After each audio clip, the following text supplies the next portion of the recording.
The world before the VOC, Europe's hunger for spice. The night is quiet. Somewhere beyond your window, perhaps rain taps softly against the glass. Maybe there is only silence, interrupted by the occasional sigh of wind. It is the kind of night that invites old stories. Stories carried across oceans before there were steam engines, before electric lights, before anyone imagined that a private company could become richer than kingdoms and powerful enough to wage wars, build cities, mint coins, command armies, and reshape half the world. Tonight, our journey begins not with a battle, not with a king, but with something much smaller. A pinch of pepper. It sounds almost ridiculous now. Today, black pepper sits forgotten on restaurant tables, trapped inside little glass shakers beside the salt.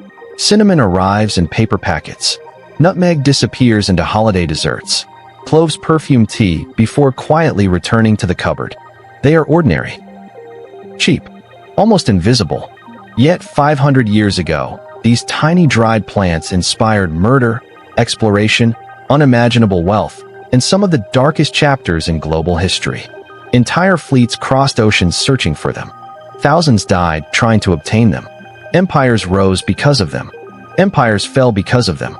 And eventually, one company, the Dutch East India Company, would become richer than any corporation before or since. So settle into your chair, pull the blanket a little closer, take one slow breath, and let us drift backward into a world where the smell of cinnamon could change history. Imagine Europe around the year 1500. Not the Europe of gleaming capitals and efficient railways.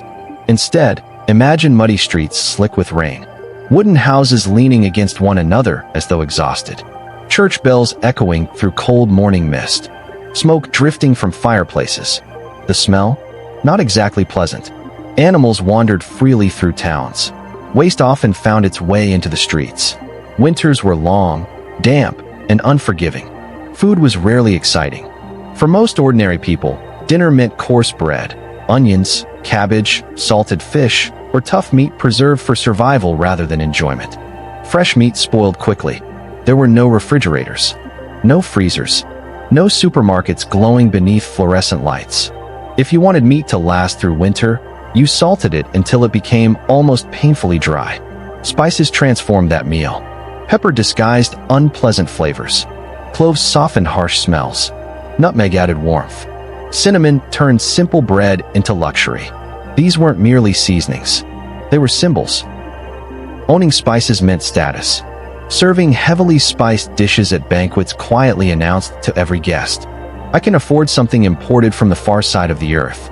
And that was an extraordinary statement, because reaching those spices required crossing continents. Most Europeans had absolutely no idea where spices truly came from. Some believed cinnamon grew in magical valleys guarded by giant birds. Others imagined pepper forests protected by venomous serpents. Medieval merchants often encouraged these myths. After all, if customers believed collecting cinnamon involved fighting dragons, they asked fewer questions about the price. Reality, as usual, was rather different. Pepper grew primarily along India's Malabar coast. Nutmeg and cloves came from tiny volcanic islands in today's Indonesia. Cinnamon flourished in Sri Lanka. These places were unimaginably distant to Europeans. Maps were incomplete. Storms were terrifying. Pirates were real. Disease was everywhere. Yet somehow these tiny seeds crossed thousands of miles through an intricate chain of merchants stretching across Asia and the Middle East. Each trader added another profit. By the time pepper reached Venice, its price had multiplied many times over. Venice became fabulously wealthy, acting as Europe's middleman. Arab merchants prospered. Ottoman officials collected taxes. Everyone earned money, except the people actually buying the spices. Western European kingdoms watched this arrangement with growing frustration. They wanted access. Direct access. No middlemen. No endless markups. No dependence upon rival empires. Simple enough in theory. Sail directly to Asia. Purchase spices. Return home. Collect unimaginable profits. As if that could ever go wrong. Then came Portugal. Small. Relatively poor. Perched on Europe's western edge. A nation staring constantly toward the Atlantic Ocean because there wasn't much else in that direction. Portuguese sailors gradually pushed farther south along Africa's coastline. Each voyage added another piece to the world's map. Each expedition tested stronger ships, better navigation, improved courage, or perhaps greater recklessness. Sometimes those two looked remarkably similar. Finally, in 1498, Vasco da Gama reached India by sailing around Africa. History quietly changed. Europe finally possessed a direct sea route to Asia. The spice trade no longer depended entirely upon old overland routes. Portugal celebrated. Merchants rejoiced. Kings dreamed of endless fortunes. And for several decades, Portugal dominated. Their fortified trading posts stretched across Africa, India, Southeast Asia, and beyond. Lisbon became Europe's spice capital. Ships returned loaded with pepperworth fortunes. Every successful voyage strengthened Portuguese power. Every successful voyage also inspired jealousy, especially farther north. Now let us travel to the Low Countries. The Netherlands had not yet become the wealthy republic most people remember today. Much of the land itself had been stolen from the sea, literally. The Dutch built dikes, drained marshes, constructed canals, pumped water tirelessly. Entire landscapes existed because generations refused to surrender to nature. Living below sea level taught unusual lessons. Organization mattered. Cooperation mattered. Engineering mattered. If neighbors argued too much, everyone drowned. It encouraged teamwork. Mostly, the Dutch became remarkable sailors, exceptional merchants, practical builders. Trade flowed through their ports like blood through arteries. Amsterdam slowly expanded into one of Europe's busiest commercial cities. Ships arrived from England, France, Scandinavia, the Baltic. Everywhere, warehouses filled with timber, grain, wine, textiles, ideas. Money, always money. Yet one enormously profitable business remained largely beyond Dutch control: the spice trade. Portugal held the routes. Spain controlled vast American colonies. The Dutch wanted their own place among global powers. There was only one problem: Spain. During the late 16th century, the Netherlands fought a brutal struggle against Spanish rule. The 80 Years' War transformed towns into battlefields, families into refugees, trade into survival. Religious conflict intertwined with political rebellion. Neither side intended to surrender. Meanwhile, Spain and Portugal united under one monarch in 1580. Suddenly, the same empire controlling Portuguese spice routes also happened to be fighting Dutch independence. An awkward situation. The Dutch could no longer reliably purchase Portuguese spices. Supply shrank. Prices exploded. Merchants panicked. Customers complained. Someone eventually asked the obvious question: what if we simply sailed there ourselves? Sometimes history changes because brilliant people develop extraordinary ideas. Sometimes history changes because merchants dislike paying high prices. The proposal sounded almost impossible. Dutch ships would sail halfway around the globe, past Africa, across the Indian Ocean, into waters dominated by Portugal, purchase spices directly, return home wealthy beyond imagination. Easy. Except for storms, disease, scurvy, mutiny, pirates, navigation errors, hostile kingdoms, Portuguese cannons, months without fresh food, and oceans that Europeans barely understood. Other than those minor inconveniences, it seemed perfectly reasonable. In 1595, the first Dutch expedition departed. For ships, hundreds of hopeful sailors, families waving goodbye along crowded docks, church bells ringing, merchants calculating future fortunes. No one knew whether they would ever return. Many never did. The voyage proved catastrophic. Disease spread. Crew members died. Arguments erupted. Supplies vanished. Ships deteriorated. Yet, despite horrific losses, the survivors eventually reached Indonesia, and they returned carrying spices. Enough spices to earn profits. Not enormous profits, but proof. The route worked. That single fact changed everything. Suddenly, Amsterdam buzzed with excitement. Investors lined up. Merchant companies appeared almost overnight. Everyone wanted a share. Different trading groups competed fiercely. Several expeditions departed simultaneously. Sometimes Dutch merchants competed against other Dutch merchants. Ships raced toward identical islands. Prices became chaotic. Profits shrank. Competition threatened to destroy the very opportunity everyone sought. The government watched with increasing concern. There had to be a better way. If every merchant acted independently, nobody would become truly powerful. But united? United, they might rival Portugal itself, perhaps even surpass it. One enormous company. One fleet. One strategy.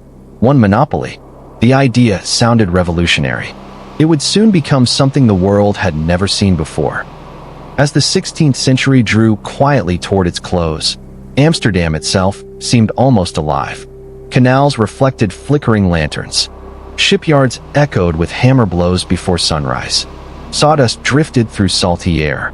Blacksmiths forged anchors large enough to hold floating fortresses. Rope makers twisted endless coils stretching across long wooden sheds. Barrels filled with salted meat lined warehouse walls. Maps covered merchant tables, some accurate, many wildly optimistic. Men argued over winds they had never experienced. Women managed businesses while husbands disappeared across oceans for years. Children grew up recognizing distant ports before seeing neighboring villages. The city breathed commerce. Its heartbeat was trade. Every tide brought opportunity. Every departing ship carried impossible dreams. Few people realized they stood at the edge of an entirely new age. An age where companies might rival kingdoms. Where shareholders could finance conquest. Where accounting books might become almost as powerful as armies. The modern corporation was quietly taking shape. Not inside royal palaces. Not inside universities. But inside counting houses smelling faintly of ink, damp paper, candle wax, and pepper. The Dutch were about to create something history had never witnessed before. A business with the authority to negotiate treaties, build forts, command soldiers, declare war, establish colonies, mint its own currency, and govern millions of people across oceans. A company that would eventually be worth, by modern estimates, trillions of dollars. But for now, it existed only as an idea. A remarkably ambitious idea. One born from restless merchants, crowded docks, and humanity's endless desire for just a little more. And as dawn slowly rose over Amsterdam, painting its canals with pale golden light, the first chapter of that astonishing story was only just beginning. Amsterdam dreams and the birth of the world's richest corporation. Morning arrived slowly over Amsterdam. The city rarely woke all at once. Instead, it stretched itself into consciousness, much like an old sailor reluctantly climbing out of a hammock after too little sleep and far too much salted herring. First came the bells. Church towers scattered across the city began their familiar chorus, each one slightly out of step with the others. The sound drifted over calm canals where the water reflected rows of narrow brick houses. Thin columns of smoke curled upward from chimneys. Bakers opened heavy wooden shutters. Fishmongers prepared their stalls. Barges glided silently beneath stone bridges. Then came the shipyards. Even before sunrise, the rhythm of labor echoed through the harbor. Axes bit into Baltic oak. Hammer struck nail. Sawdust floated through the damp sea air. Somewhere, a foreman shouted. Somewhere else, sailors laughed at jokes that probably became less amusing every time they were told, which, judging by sailors, was several thousand times. Amsterdam had become a city obsessed with movement. Goods moved. Money moved. Ships moved. Ideas moved. Nothing remained still for long. It was precisely the sort of place where an impossible idea could quietly become reality. By the end of the 16th century, Dutch merchants had proven something remarkable. They could reach Asia. The voyage was brutal. Many crews never returned. Ships disappeared into storms without leaving so much as a floating barrel behind. Scurvy quietly emptied hammocks one sailor at a time. Yet enough expeditions succeeded to prove the journey could be profitable. Very profitable. That success created an unexpected problem. Too many Dutch companies now wanted the same spices. Each merchant consortium hurried to finance its own fleet. Each attempted to outbid rivals in Asian ports. Each competed for the same pepper, the same cloves, the same nutmeg. Instead of defeating Portugal, the Dutch often undercut one another. Imagine opening 6 coffee shops on the same tiny street and wondering why none of them become rich. The Dutch Republic watched this commercial chaos with increasing concern. If Dutch merchants continued fighting each other, Portugal would remain stronger. England would eventually catch up. Everyone would lose. Something had to change. The solution was as bold as it was unprecedented. Instead of competing, merge. Every major Dutch trading company would unite into one enormous organization. One company. One fleet. One monopoly. One national strategy.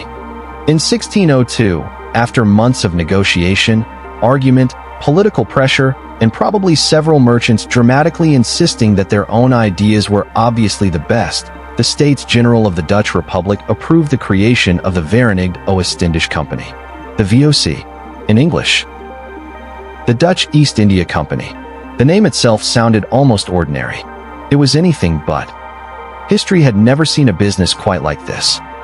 The company received a charter lasting 21 years. On paper, it was a commercial enterprise. In practice, it possessed powers that normally belonged only to kings. The VOC could sign treaties, declare war, build forts, establish colonies, govern overseas territories, recruit soldiers, command fleets, imprison enemies, execute criminals, mint coins, administer justice, raise taxes, negotiate directly with foreign rulers. Pause for a moment and appreciate how extraordinary that really is. Imagine your favorite delivery company suddenly announcing that it now had permission to invade islands, negotiate international diplomacy, and maintain its own navy. People would have questions. Quite a few questions. Yet in the 17th century, such arrangements seemed surprisingly practical. Governments lacked the resources to control distant oceans directly. Private merchants had money. Governments had legal authority. Together, they created something entirely new. A corporation with sovereign powers. Even more revolutionary was the way this company would be financed. Large expeditions cost fortunes. Ships alone required enormous investments. Oak timber, iron, canvas, cannons, gunpowder, food, water, navigation instruments, wages, insurance, repairs. Every voyage resembled a floating city crossing half the planet. Few merchants could afford such risks alone. So the VOC introduced an idea that quietly transformed global finance. Shares. Ordinary investors could purchase ownership in the company. Instead of financing one voyage, they invested in the company itself. Profits would be distributed among shareholders. Losses would also be shared. Risk became collective. Opportunity became accessible. People from different backgrounds pooled their money into one enormous enterprise. Some invested modest savings. Others invested fortunes. Merchants, widows, craftsmen, nobles, bankers. Together they financed history's most ambitious trading company. For perhaps the first time, a business became larger than any single individual, larger than any one family, larger than one generation. It could outlive everyone who created it. The modern corporation had quietly been born. Amsterdam quickly became the center of this financial revolution. Inside elegant merchant houses overlooking canals, contracts changed hands. Ink-stained fingers. Wax seals cracked open. Numbers filled ledgers. There was excitement in the air. Not loud excitement. Dutch merchants generally preferred careful optimism to theatrical celebration. Still, everyone sensed opportunity. Shares in the VOC could even be sold to others before the company completed its voyages. Investors no longer needed to wait years for ships to return. They could trade ownership itself. A secondary market emerged almost naturally. What we now recognize as one of the world's first stock exchanges began taking shape. Outside, horses pulled carts loaded with imported timber. Inside, fortunes shifted with signatures. It felt strangely modern. Computers had not yet been invented. Neither had electricity. Yet human nature remained exactly the same. Optimism. Fear. Speculation. Greed. Hope. Those timeless forces echoed through Amsterdam's trading halls just as they echo through financial markets today. Only the clothing has changed. And thankfully, the wigs have mostly disappeared. The directors chosen to oversee the company became known as the Heren 17. The Gentlemen 17. 17 powerful men. They represented different Dutch provinces and trading cities. Officially, they worked together for the benefit of the company. Unofficially, they often disagreed. Quite enthusiastically. Each city wanted influence. Each province wanted profits. Enough compromise emerged to keep the company moving forward. And forward it moved with astonishing speed. Money poured into shipbuilding. Dutch shipyards expanded at extraordinary rates. The Republic already possessed one of Europe's finest maritime industries. Now it accelerated even further. Huge East Indiamen began appearing along waterfronts. These ships were marvels of engineering. Broad hulls, strong timbers, towering masts, deep cargo holds. Enough space to carry spices worth fortunes. Enough cannon to discourage unwanted visitors. Each vessel represented months of labor. Thousands of trees. Miles of rope. Tons of iron. Entire communities participated in their construction. Forests in Scandinavia supplied timber. Baltic ports exported tar. Canvas arrived from flax fields. Blacksmiths forged anchors weighing several tons. Glassmakers produced navigation instruments. Every successful voyage depended upon countless workers who would never leave Europe. Their names rarely entered history books. Yet without them, the VOC could never have existed. Walk through Amsterdam's harbor on a summer afternoon around 1605. Close your eyes for just a moment. Hear the gulls circling overhead. Feel damp sea air against your face. Smell tar warming beneath sunlight. Listen to sailors shouting from rigging high above. Barrels roll across wooden docks. Cranes creak beneath enormous loads. Children chase each other between warehouses. Foreign languages blend into one another. Portuguese, Dutch, German, English, French, Scandinavian dialects, perhaps Arabic, perhaps Malay. The harbor sounds less like one nation than an entire world compressed into a few crowded streets. Merchants inspect pepper samples. Clerks calculate exchange rates. Captains argue about weather forecasts based almost entirely on educated guesswork. No satellite images. No radio. No engines. Only experience. Stars. Wind. And optimism. Plenty of optimism. Sometimes justified. Sometimes not. Every departing fleet became a public event. Families gathered along quays. Children waved hats.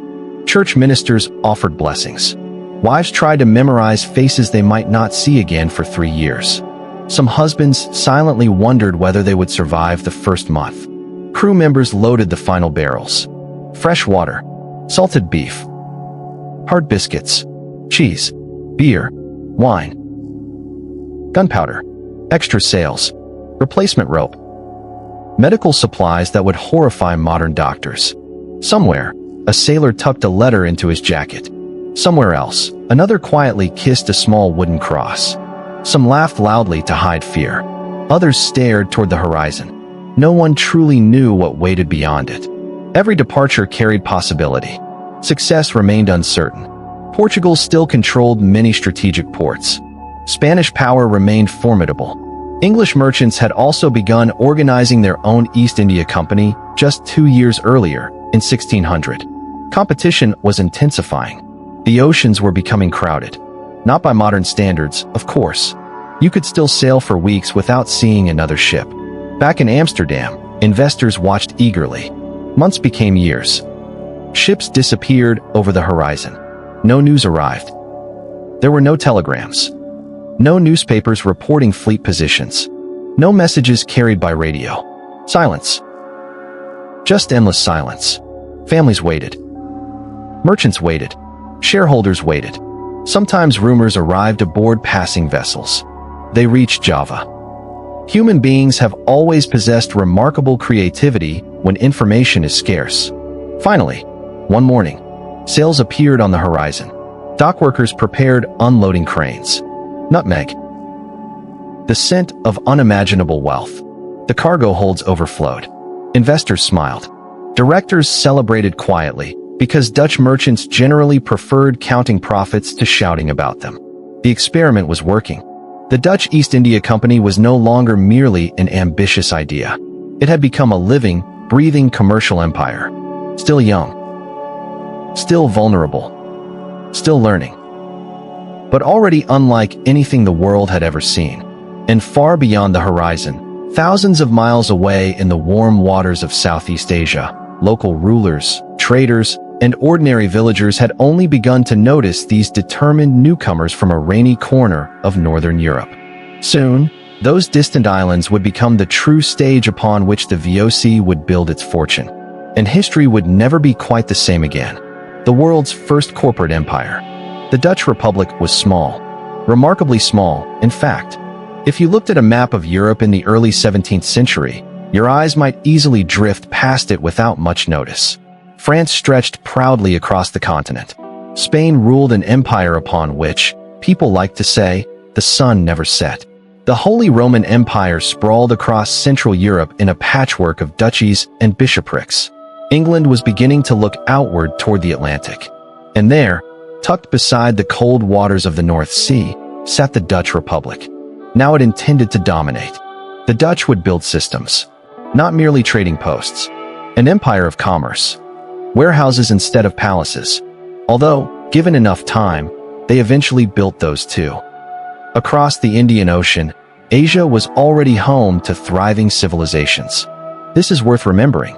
European history often tells these stories as though Dutch ships arrived in empty waters waiting to be discovered. Nothing could be further from reality.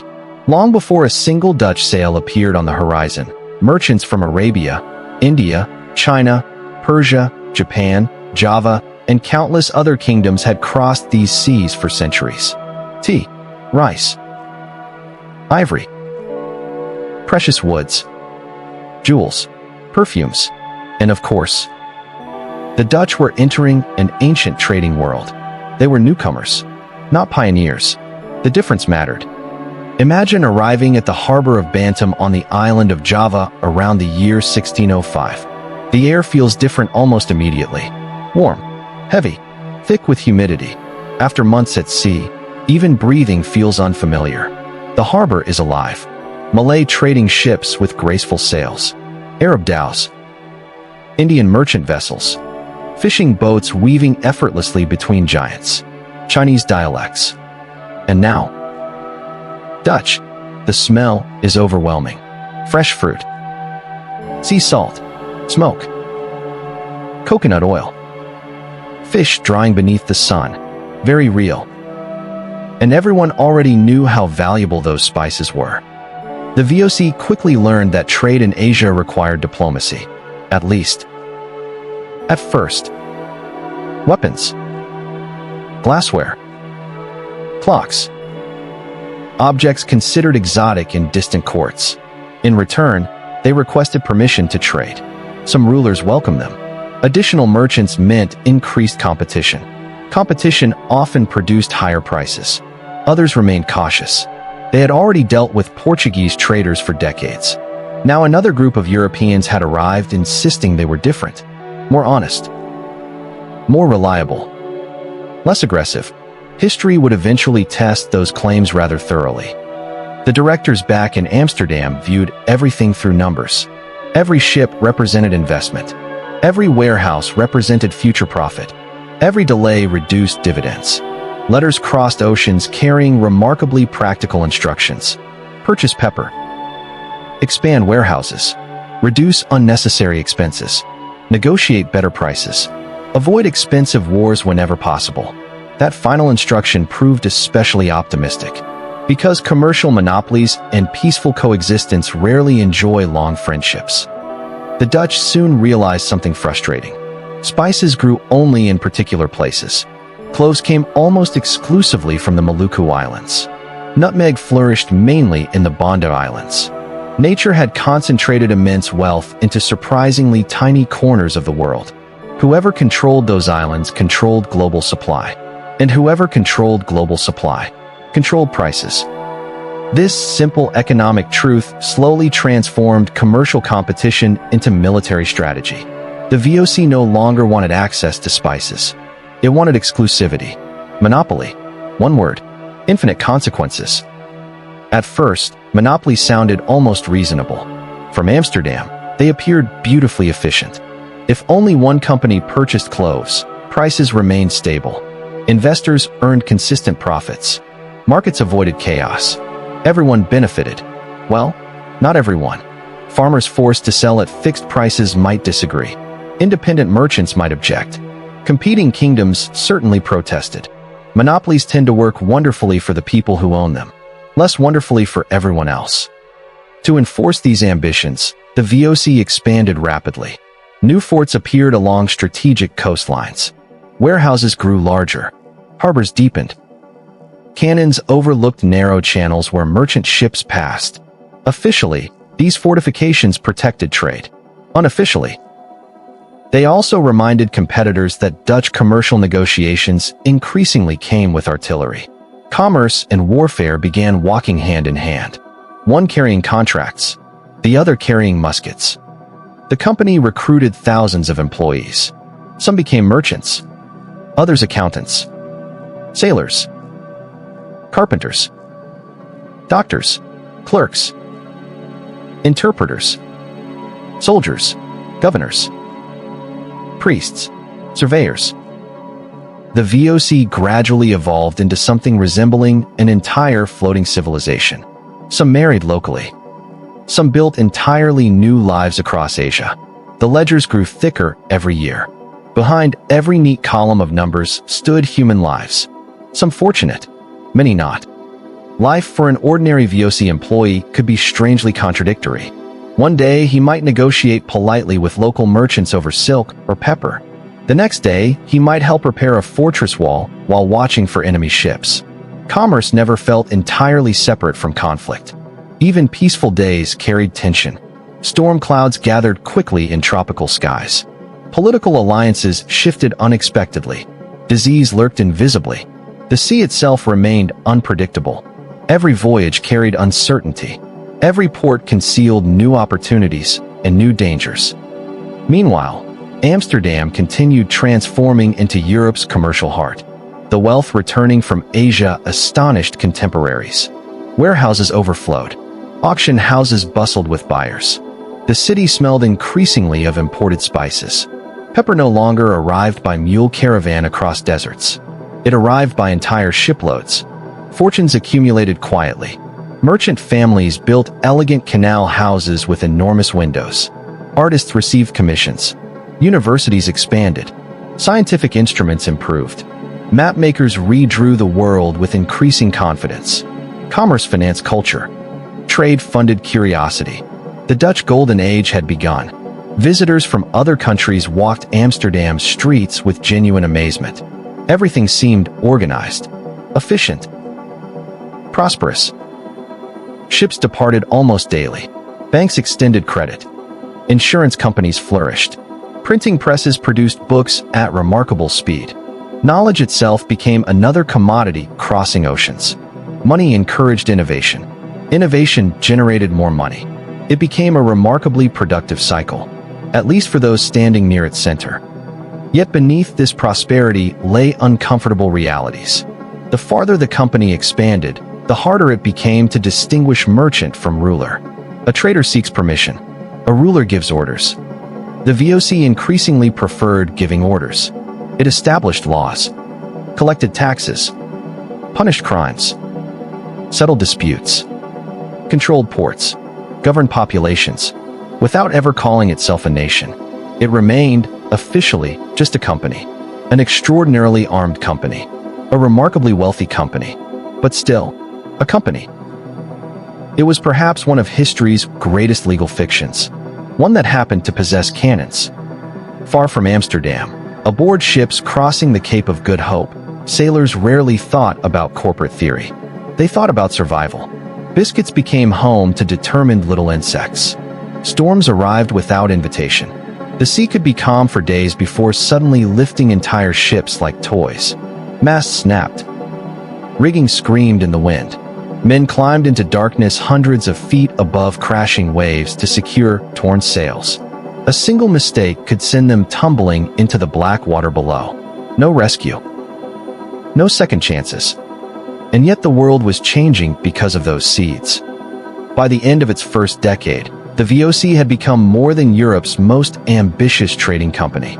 It had become a machine powered by wind, mathematics, ambition, courage, bureaucracy, and greed in almost equal measure.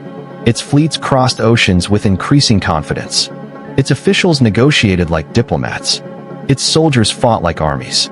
Its accountants calculated with relentless precision. Every successful voyage strengthened the company's belief that it could shape the world according to commercial logic. If a market resisted, persuaded. If persuasion failed, there were always other methods.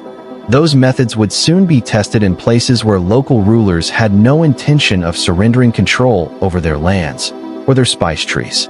The Dutch East India Company had begun as a business. Soon, it would discover just how easily businesses can become empires, and how difficult it is for empires to remember where commerce ends and conquest begins. Across the world's greatest ocean, the long voyage to Asia. Long before a Dutch merchant could bargain over a sack of pepper. Long before spices filled warehouses in Amsterdam. Long before fortunes were counted, dividends distributed, or elegant canal houses built. Someone first had to survive the journey. And that journey was one of the longest, most dangerous, and most exhausting voyages the world had ever known. Tonight, imagine yourself standing on the docks of Amsterdam in the spring of 1610. The morning air is cold enough to sting your cheeks. Fog drifts lazily across the harbor. The tide rises quietly beneath hundreds of wooden hulls. Nearby, a church bell echoes over the water. Around you, the city is already awake. Porters shout as they roll heavy barrels toward waiting ships. Blacksmiths strike glowing iron with rhythmic precision. Ropes creak. Seagulls circle overhead, hopeful that someone will accidentally drop breakfast. The smell is unforgettable. Salt water, fresh cut oak, tar, smoke from hundreds of chimneys. 3 towering masts, dozens of heavy cannons lining her sides. Her stern rises like a floating castle decorated with carved wood and painted symbols announcing both wealth and confidence. She looks almost indestructible. She isn't. The sea has a remarkable talent for humbling anything built by human hands. Even when he has none. Especially when he has none. Because fear spreads through a ship faster than fire. If sailors believe their captain doubts the course, the voyage has already become more dangerous. So he appears calm. He checks supplies, inspects sails, reviews manifests, signs documents, nods quietly to merchants waiting on the dock. Everything appears under control. Only later, alone in his cabin, might he admit to himself that nearly half the crew could be dead before reaching Asia. Not because he expects disaster, because experience tells him to. The VOC had become astonishingly efficient at organizing voyages. Nothing was left to chance if preparation could prevent it. Thousands of pages of instructions accompanied each fleet. Every crate received careful documentation. Every barrel counted. Every cannon inspected. Salted beef filled barrel after barrel. Pork. Dried peas. Cheese. Beer. Wine. Hard biscuits baked until they resembled small pieces of brick. Not because anyone particularly enjoyed eating them. Because they survived long voyages. Sometimes the insects fell out. Alcohol, perhaps some vinegar. Scurvy remained mysterious. History is full of confident mistakes. This was certainly one of them. The crew itself reflected every layer of Dutch society. Experienced sailors stood beside teenagers leaving home for the first time. There were Germans seeking work. Scandinavians familiar with rough seas. Flemish craftsmen. French refugees. Debt drove many aboard. Poverty drove others. Adventure attracted a few. Heavy ropes splash into the harbor. Sails unfold slowly like enormous white wings catching the morning wind. The ship begins moving almost imperceptibly. Families wave from the dock.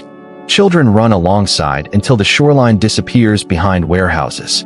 Some wives wipe away tears. Others force hopeful smiles. A few know, with painful honesty, that this may be the last time they ever see the man standing on that deck. Letters may never arrive.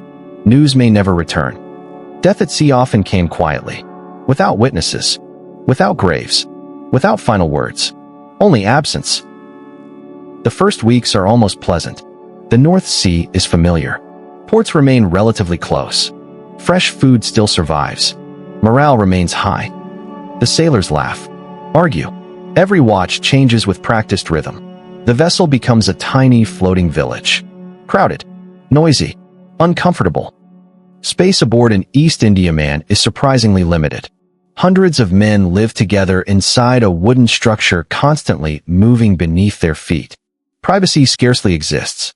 Salt, sweat, wet clothing, tar, smoke, animals, rotting food, and several hundred people unable to leave. For months, ventilation helps. Sometimes, when weather permits. Otherwise, the air grows heavy enough to taste. Cleanliness remains difficult. Fresh water must be conserved. Bathing becomes a distant memory. Lice and fleas flourish. Rats become permanent residents. They arrive without invitation. They never pay rent. And despite everyone's best efforts, they refuse to leave. Then the storms begin. Not immediately. Days pass beneath clear skies. The sea stretches endlessly beneath brilliant sunlight. Flying fish skim the waves. Dolphins race alongside the bow. The voyage almost feels peaceful. Then one afternoon, loose equipment secured. The crew moves with practiced urgency. Rain arrives sideways. Thunder shakes the sky. The ship begins climbing mountains of water, then plunging into valleys between waves. Wood groans. Masts bend. Rigging shrieks. The sea seems determined to tear everything apart. Sailors climb high into the darkness despite wind threatening to throw them into oblivion. Every rope matters. Every knot matters. Every decision matters. One snapped mast could doom the entire voyage. Hours later, the storm finally passes. The sea calms. The survivors quietly assess damage. Perhaps someone is missing. Perhaps several. No speeches. No ceremonies. The ocean rarely returns what it takes. The voyage simply continues. Weeks become months. Day after day. Work. Meals. Sunset. Night watch. Sleep. Again. Again. Again. Conversations grow quieter. Letters from home are reread until the paper softens. Some sailors carve small figures from scraps of wood. Others play cards. Some stare silently across the horizon for hours. Homesickness spreads invisibly through the crew. It cannot be treated with medicine, only endurance. Crossing the equator becomes an event. For sailors making the voyage for the first time, ancient maritime traditions await. King Neptune himself, usually portrayed by an older crew member with an impressively fake beard made from rope fibers, comes aboard to inspect newcomers. Those crossing the equator for the first time endure playful initiation ceremonies. Buckets of seawater, ridiculous costumes, mock trials. Laughter echoes across the deck. Even stern officers sometimes smile. Long voyages require moments of absurdity. Without them, despair becomes too comfortable. But the greatest enemy aboard the ship is not the storm, nor pirates, nor enemy fleets. It is disease. Scurvy arrives quietly. At first, sailors merely feel tired. Then their gums swell. Teeth loosen. Old wounds reopen. Bruises appear without explanation. Muscles weaken. Eventually, walking becomes painful. No one aboard understands the cause. They blame bad air, poor luck, cold weather, heat, anything except the true culprit, the complete absence of fresh fruits and vegetables. A simple orange could save lives. Unfortunately, the crew has none. As the weeks pass, hammocks become empty. One sailor disappears, then another, then another. The ship's surgeon does what he can. Often it isn't enough. Death becomes routine. The living continue working. Because sails still require repair. The ship still needs steering. The ocean remains utterly indifferent. After nearly 4 months at sea, a cry echoes from the masthead. Land! Every man rushes toward the rail. There, rising from the mist, stands Table Mountain, the southern tip of Africa, the Cape of Good Hope. Relief washes across the ship. Fresh water, fresh vegetables, fresh meat. Solid ground. The VOC will soon establish a permanent settlement here, transforming this lonely stopping point into one of the company's most important lifelines. But in these early years, the Cape is simply salvation. A place to breathe deeply, to stretch aching legs, to remember what trees smell like, what birds sound like, what silence feels like when the deck beneath your feet finally stops moving. The journey, however, is only halfway finished. Beyond Africa lies the vast Indian Ocean, warmer waters, unknown currents, tropical storms, and somewhere far beyond the horizon, the Spice Islands, the destination that has already claimed countless lives and will claim countless more before the Dutch East India Company reaches the height of its astonishing power. The sea has tested them. The real challenges are only beginning. Life aboard an East Indiaman, survival between two worlds. For most people, a voyage aboard a Dutch East India Company ship lasted somewhere between 7 and 9 months. Sometimes longer, occasionally much longer. It is difficult for us to imagine such a journey today. A flight from Amsterdam to Jakarta now takes little more than half a day. You watch a movie, perhaps eat an average airline meal, try unsuccessfully to sleep, and before long, the captain cheerfully announces your descent. The sailors of the 17th century would have considered that nothing short of sorcery. For them, crossing the globe meant surrendering nearly a year of your life to the sea. The ocean became your road, your prison, your workplace, and, for many, your final resting place. As dawn broke over the Indian Ocean, the ship slowly came alive. There were no alarm clocks, no whistles, no electric lights. Instead, the first sounds were deeply familiar. The groan of timber flexing with the waves, canvas snapping softly overhead, the rhythmic splash of water against the hull, someone coughing below deck. Another sailor already hauling rope before the sun had fully climbed above the horizon. The ship never truly slept, not even at midnight. Someone always stood watch. Someone always steered. Someone always scanned the endless horizon for reefs, strange sails, or signs of approaching weather. The sea allowed no holidays. The crew was divided into watches. Half the men worked while the others rested. Then they changed places. Day blurred into night. Night blurred into day. Time itself was measured less by calendars than by bells. Every half hour, a sailor rang the ship's bell. The sound echoed across the deck. 1 bell. 2, 3, until 8 bells marked the end of another watch. It was a simple system. Reliable, comfortingly repetitive. Sleep. Repeat. The routine became strangely calming, perhaps even hypnotic. There is something about repetitive work beneath an endless sky that slowly reshapes the mind. Thoughts become quieter. The horizon stretches farther than memory. Problems back home begin to feel impossibly distant.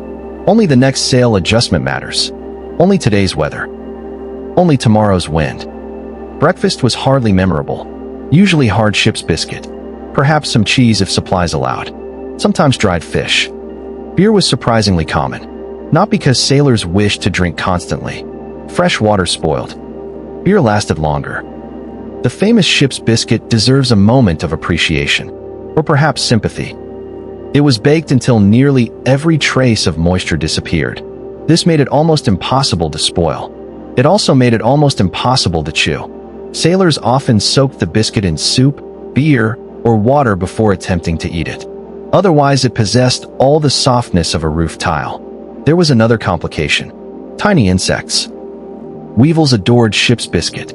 Some sailors developed the habit of tapping each biscuit sharply against the table before eating. Occasionally little creatures fell out. Occasionally they remained inside. After several months at sea, most sailors stopped caring. Protein was protein. The officers enjoyed noticeably better meals. Fresh meat lasted longer in their cabins. Wine flowed more freely. They possessed actual tables, chairs, private sleeping quarters. Privacy itself became a luxury worth envying. Below deck, ordinary sailors slept shoulder to shoulder in swinging hammocks. Personal possessions fit inside small wooden chests. A spare shirt. Perhaps a Bible. A wooden pipe.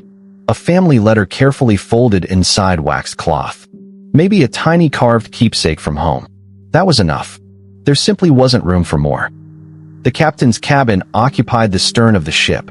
Compared with the rest of the vessel, it felt almost luxurious. Windows overlooked the sea. Maps covered the walls. Navigation instruments rested carefully inside cabinets. There was enough room to pace while thinking. The captain carried enormous responsibility.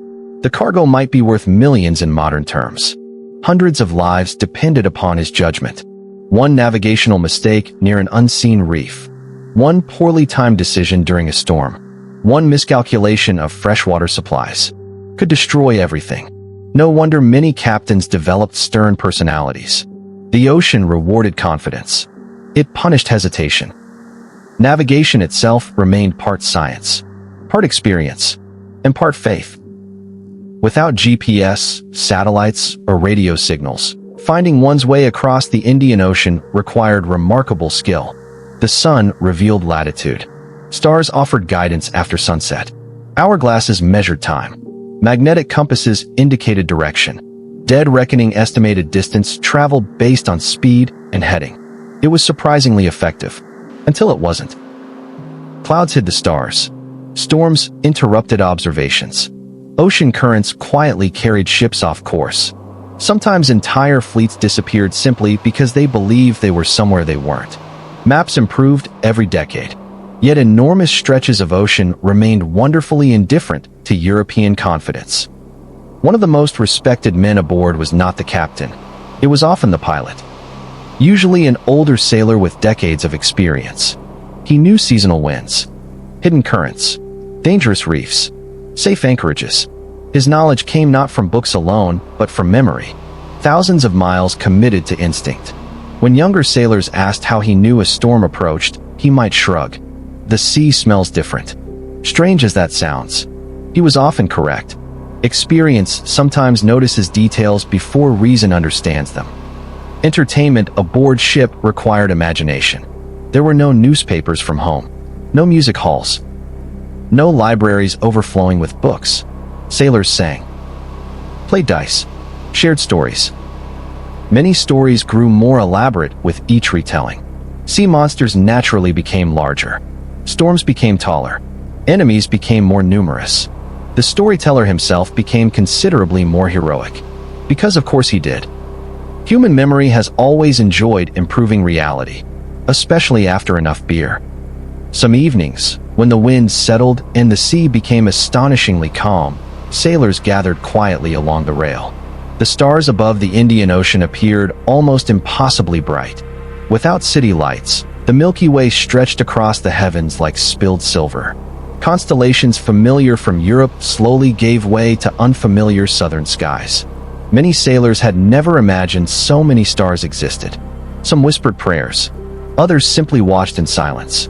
Even hardened seamen occasionally admitted feeling very small beneath such an enormous universe. The ocean encourages humility. It has centuries of practice. Not every day was peaceful. Arguments erupted. Confined spaces have a way of magnifying tiny annoyances into monumental grievances. Someone stole another man's tobacco. Someone neglected his duties. Someone insulted another's hometown. Fights broke out. The officers dealt with discipline swiftly. Punishments ranged from reduced rations to flogging. Order had to be maintained. Mutiny remained every captain's greatest nightmare. Fortunately for the VOC, outright mutinies were surprisingly uncommon. Not because sailors were always happy, but because survival depended upon cooperation. Even the most argumentative crew understood one simple truth. If the ship failed, everyone drowned together. Occasionally, the voyage brought moments of breathtaking beauty. Pods of dolphins raced beside the bow, effortlessly matching the ship's speed. Flying fish burst from the waves like silver arrows. Great whales surfaced nearby, exhaling enormous clouds of mist before vanishing once more beneath the sea. Some sailors considered them good omens. Others regarded them with suspicion. The unknown often inspires both wonder and superstition. At night, the ocean itself sometimes glowed. Tiny bioluminescent organisms illuminated every wave with ghostly blue light. The ship appeared to sail through liquid stars. Each splash shimmered. Each ripple sparkled.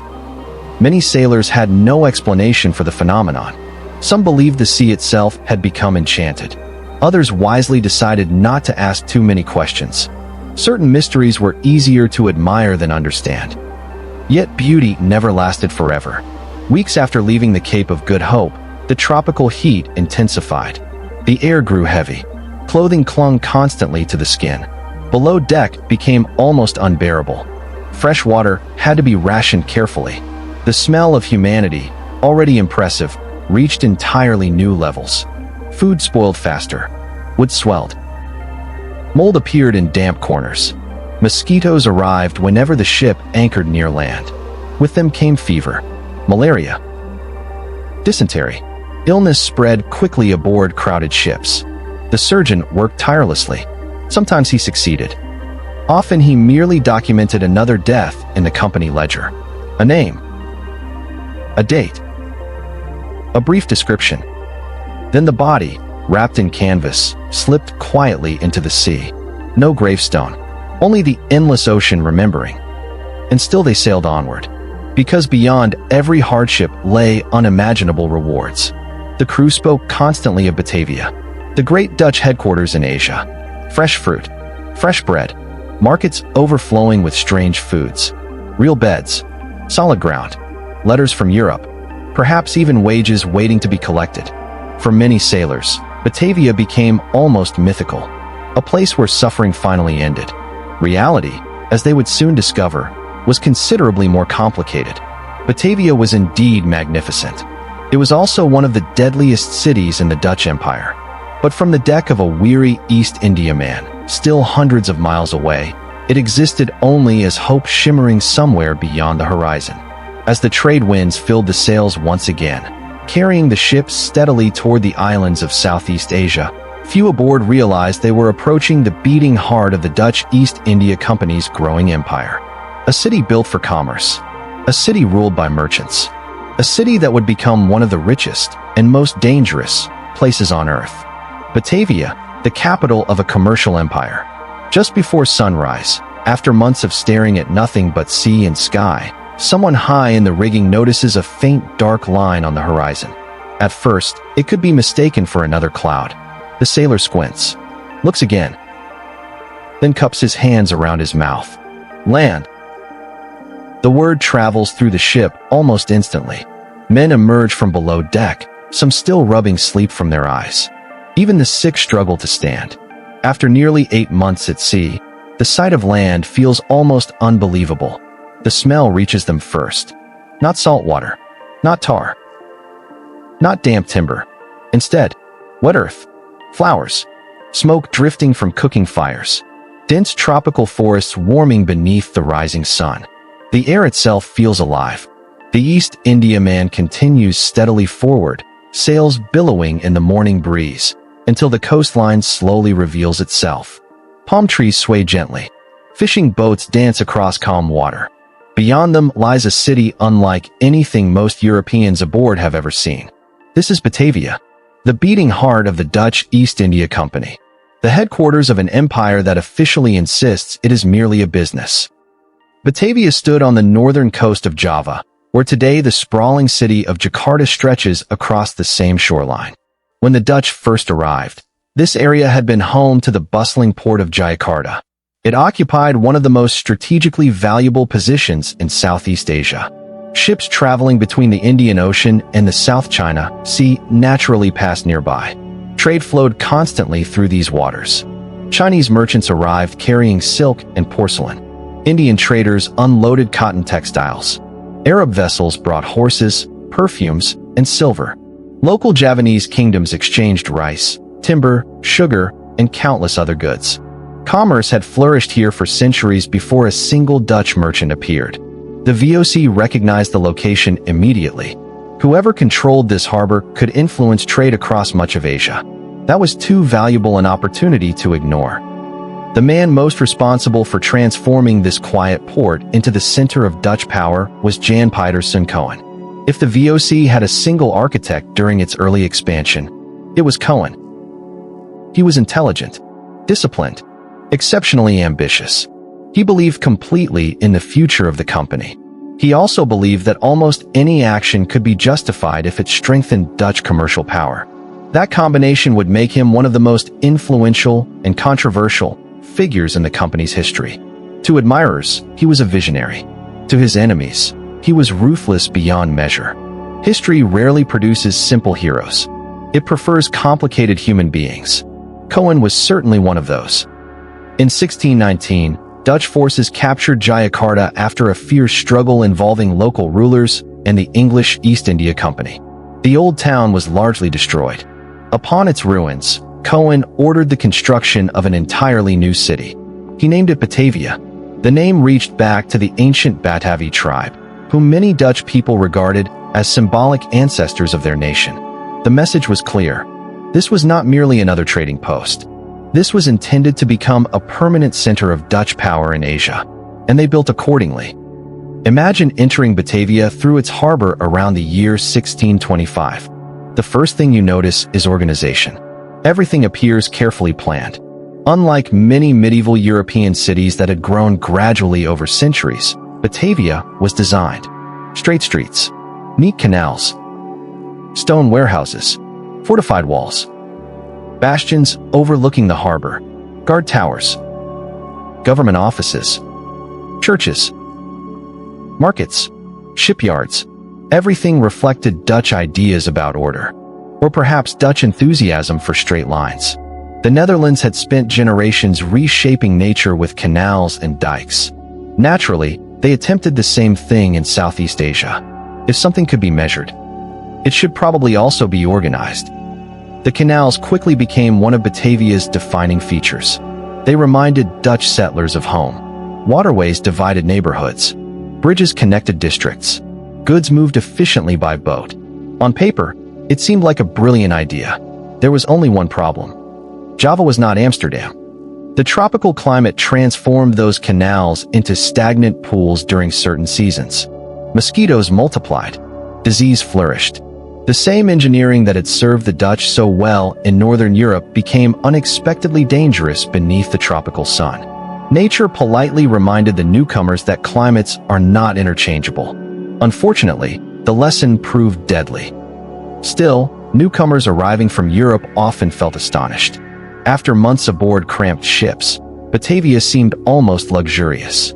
Fresh fruit filled market stalls. Bananas, mangoes, coconuts, papayas, pineapples.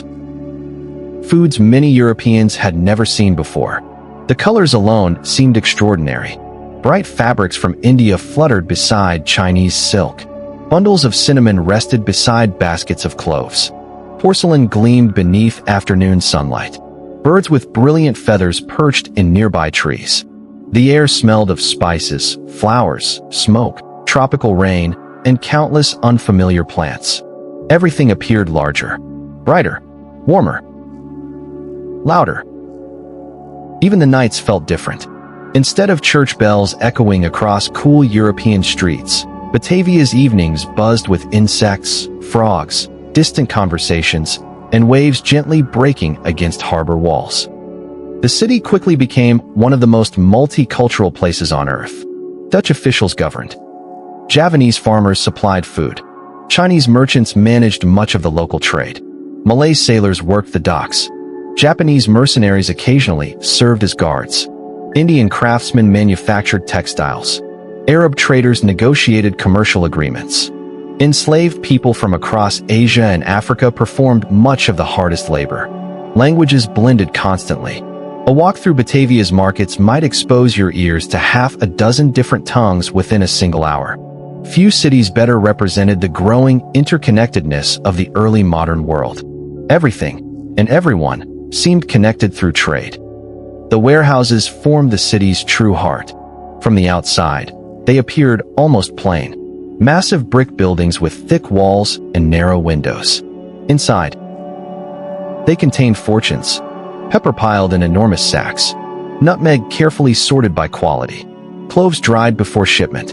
silk folded with remarkable precision, tea packed into chests, porcelain stacked carefully inside straw, sugar, coffee, indigo, cotton, ivory, timber. Everything cataloged, everything counted, everything insured. Company clerks spent endless hours recording inventories. Every barrel, every crate, every shipment. The VOC trusted numbers almost as much as ships, perhaps more. Money flowed through Batavia like water through its canals. Merchants negotiated contracts worth staggering sums. Silver coins arrived from Europe. Gold circulated alongside local currencies. Credit extended across oceans. A merchant in Amsterdam could finance purchases in Java using agreements signed months earlier. The financial machinery supporting this trade became astonishingly sophisticated. Commerce no longer depended solely upon physical goods. It increasingly relied upon trust. Paper, signatures, promises. A contract could travel farther than a cannon. Sometimes it proved even more powerful. Yet beneath Batavia's prosperity lurked a persistent enemy: disease. European settlers quickly discovered that tropical climates demanded different habits. Unfortunately, they often ignored that lesson. Malaria spread through mosquito-infested canals. Dysentery flourished where sanitation remained inadequate. Typhoid appeared regularly. Fevers swept through neighborhoods with terrifying speed. Many newly arrived Dutch officials died within their first few years. Some never survived their first rainy season. The city earned a grim reputation among sailors. They joked that surviving the voyage from Amsterdam to Batavia merely allowed one the privilege of dying on land instead of at sea. Dark humor has always helped people confront uncomfortable truths. This particular joke contained far too much truth. The cemetery outside the city walls expanded steadily. Simple graves, elaborate monuments, children, merchants, soldiers, governors. Disease respected no social rank. A wealthy company director could succumb to malaria just as easily as an ordinary dock worker. The tropical world humbled everyone eventually, even those who believed themselves masters of commerce. Jan Pietersen Cohen understood these dangers. He also understood something else. Batavia could not simply be a trading station. It had to become permanent. He encouraged Dutch families to settle. He expanded defenses. He strengthened administration. He believed the VOC required a true capital, a place from which the company could direct its growing empire across thousands of miles. In many respects, he succeeded brilliantly. Within only a few decades, Batavia became the command center for Dutch operations stretching from South Africa to Japan. Orders issued here affected millions of people. Ships departed constantly. New treaties arrived. Military expeditions were planned. Prices were fixed. Entire harvests were redirected according to company priorities. A remarkable amount of global commerce passed through one tropical city built beside unhealthy canals. As evening settled over Batavia, the heat slowly eased. Lanterns flickered to life along quiet streets. Ships rocked gently in the harbor after another day of loading cargo. Some sailors wandered toward taverns eager for fresh food and stronger drink. Company clerks finally closed heavy ledgers after hours spent calculating profits. Chinese merchants locked their shops. Guards took up positions atop the city walls. Beyond those walls, the tropical forest breathed softly beneath countless stars. Inside them, one of history's greatest commercial experiments continued. Every day, Batavia grew richer. Every year, the VOC became more confident. Its directors increasingly believed that they could control not merely the spice trade, but the spices themselves. And if local producers refused to cooperate, well, the company possessed soldiers as well as accountants. That dangerous combination would soon lead them toward the tiny Banda Islands. Small volcanic specks in the vast Indonesian archipelago. Beautiful, remote, covered with nutmeg trees, and destined to witness one of the darkest chapters in the history of the Dutch East India Company. The Banda Islands, where nutmeg became worth more than human lives. If you were to sail east from Batavia for several weeks, leaving behind its busy harbor and crowded warehouses, the sea would gradually grow quieter. The great shipping lanes would begin to thin. Large ports would become small villages. The islands would seem to scatter themselves across the ocean like emeralds dropped carelessly upon blue silk. Some rose gently from the sea, covered in dense jungle. Others were steep volcanic peaks wrapped in clouds. The air smelled of rain, salt, and flowering trees. Bright parrots flashed through the forests. Fruit bats crossed the evening sky. The waves lapped softly against beaches of black, volcanic sand. At first glance, it looked like paradise. And in many ways, it truly was. But paradise has often attracted dangerous visitors. And in the 17th century, few places on Earth were more coveted than these tiny islands. Not because of gold, not because of silver, not because of diamonds, but because of a fruit. The Banda Islands were astonishingly small, a cluster of volcanic islands tucked deep within what is now Indonesia. Together, they covered only a modest patch of land. One could sail around some of them in a single day. Yet these islands possessed something found nowhere else on Earth: nutmeg. For centuries, every nutmeg seed traded across Europe, the Middle East, India, or China had begun its life here. Every single one. The trees thrived only in this narrow volcanic environment. Attempts to grow them elsewhere had failed. Nature had granted the Bandanese a monopoly long before economists invented the word. And because Europe had developed an insatiable appetite for spices, that monopoly was worth unimaginable wealth. Nutmeg was more than a seasoning. People believed it possessed medicinal powers. Some thought it protected against plague. Others claimed it cured digestive problems. It flavored expensive wines, sweet pastries, meat dishes, perfumed rooms. The wealthy often carried small silver graters so they could shave fresh nutmeg directly onto food at the dinner table. It became a status symbol, a tiny brown seed announcing enormous wealth. One sack of nutmeg could be worth several times its weight in silver. Imagine discovering that a single orchard in one remote valley produced every smartphone on Earth. That was roughly the economic importance of the Banda Islands. Tiny, remote, incredibly valuable.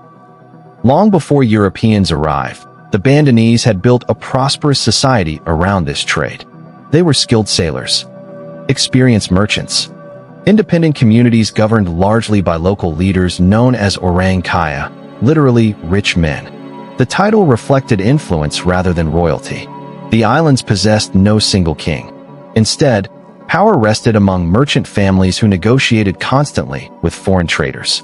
For centuries, they had welcomed buyers from across Asia: Arab merchants, Gujarati traders from India, Javanese ships, Chinese merchants. Everyone purchased nutmeg. Competition kept prices high. The Bandanese enjoyed remarkable prosperity. They had little reason to change a system that worked beautifully. Then Europeans appeared. First the Portuguese, later the English, finally the Dutch. Each group claimed they merely wished to trade. The Bandanese treated them as they treated everyone else. You may buy our nutmeg, alongside everyone else.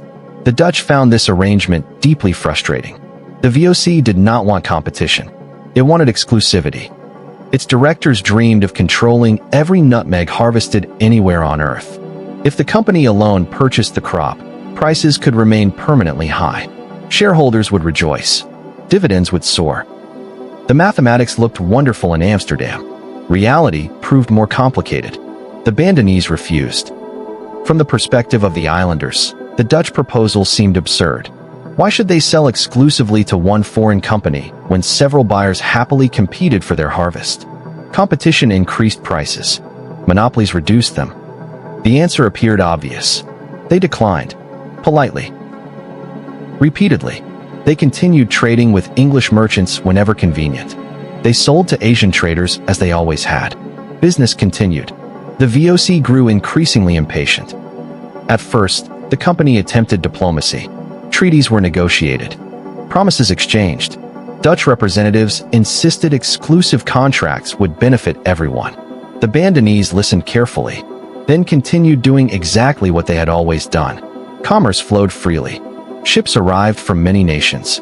The monopoly existed only on Dutch paper, not in Bandanese reality. Frustration gradually hardened into suspicion. Company officials began believing local leaders deliberately deceived them. The Bandanese, meanwhile, viewed Dutch demands as unreasonable interference. Trust slowly evaporated. Every misunderstanding deepened resentment. Every failed negotiation made peaceful compromise less likely. History often remembers wars beginning with dramatic declarations. In truth, many begin this way. Patiently. Quietly. One disagreement after another until eventually neither side remembers how cooperation once seemed possible. The English East India Company complicated matters further. English merchants also wanted nutmeg. Unlike the Dutch, they accepted open competition. The Bandanese appreciated this approach. If Dutch prices disappointed them, English buyers waited nearby. The Dutch watched valuable cargoes sailing away aboard English ships. Their anger intensified. Commercial rivalry between two European companies now threatened to reshape the lives of people who had never asked for either company to arrive. In Amsterdam, the Gentleman 17 studied reports arriving months after events occurred. Letters crossed half the globe before reaching their desks. By the time directors responded, another year might pass before instructions returned to Asia. Distance demanded extraordinary trust in local governors. Jan Pieter Soon Cohen increasingly argued that negotiation alone would never secure the spice monopoly. He believed stronger measures had become necessary. Very strong measures. His philosophy was simple. Trade required order. Order required authority. Authority required force whenever persuasion failed. It was a dangerous chain of reasoning, one that would soon lead to catastrophe. Back on the Banda Islands, ordinary life continued. Farmers tended nutmeg orchards. Children climbed volcanic hillsides. Fishing boats returned at sunset. Women prepared evening meals. Merchants calculated the coming harvest. The forests smelled sweet after tropical rain. Nutmeg fruits split open naturally, revealing glossy brown seeds wrapped in bright crimson lace called mace, another valuable spice. Harvest season transformed the islands into a landscape of color. Green leaves, yellow fruit, red mace, brown seeds drying beneath the sun. It was beautiful. The trees themselves had no understanding of global economics. They simply continued growing as they always had. Nature remained innocent. People did not. The Dutch gradually constructed small forts to protect their interests. Cannons overlooked harbors. Soldiers patrolled nearby villages. Officially, these defenses existed to secure trade. Unofficially, they reminded everyone that the VOC possessed more than merchant ships. It possessed muskets, gunpowder, professional soldiers. The balance between commerce and coercion shifted steadily. Each new fort made future conflict more likely. Not every Dutch official favored violence. Some argued profitable trade required cooperation. Why destroy the very communities producing the spices? Wouldn't peaceful commerce ultimately generate greater wealth? These voices existed. They simply grew quieter. Ambitious empires often reward decisive action more generously than cautious wisdom. Jan Pieter Soon Cohen belonged firmly among the decisive. He believed hesitation encouraged weakness. Weakness invited competition. Competition threatened monopoly. His conclusions followed relentless commercial logic. Unfortunately, human beings rarely fit neatly inside economic calculations. As the years passed, tension became impossible to ignore. Dutch patrols searched ships suspected of trading illegally. Rumors spread. Accusations multiplied. Small incidents became major diplomatic crises. Each side believed the other acted dishonorably. Each side prepared for the possibility that words would soon give way to weapons. Far away in Europe, shareholders remained blissfully unaware of these growing tensions. They celebrated rising dividends, admired imported spices, invested additional money, walked through fragrant markets in Amsterdam without considering where each sack of nutmeg had originated. To them, the Banda Islands were little more than names on maps, distant places existing mainly to supply profitable cargo. They never heard the evening conversations beneath tropical trees, never smelled volcanic soil after rain, never met the families whose lives increasingly depended upon decisions made in distant boardrooms. Distance has always made difficult choices seem easier, especially when profits travel more quickly than empathy. The stage was now set.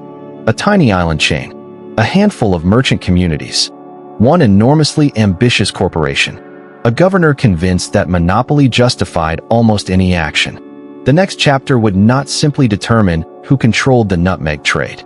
It would become one of the most infamous episodes in the history of global commerce.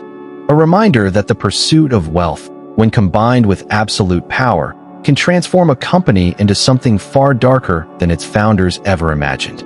The quiet forests of Banda still whispered in the evening breeze. The nutmeg trees continued bearing fruit. The sea remained calm. But beneath that peaceful surface, history was gathering like a tropical storm just beyond the horizon. Jan Pieter Soon Cohen and the Banda Massacre. Before we continue, it is worth pausing for just a moment. History is often peaceful until it suddenly isn't.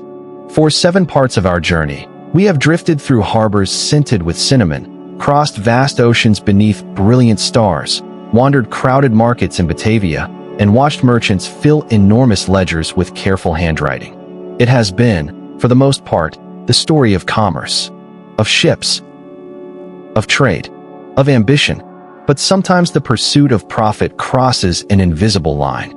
Sometimes numbers written neatly inside account books become connected to events so devastating that those numbers no longer feel abstract. This is one of those moments. So settle back, take a slow breath.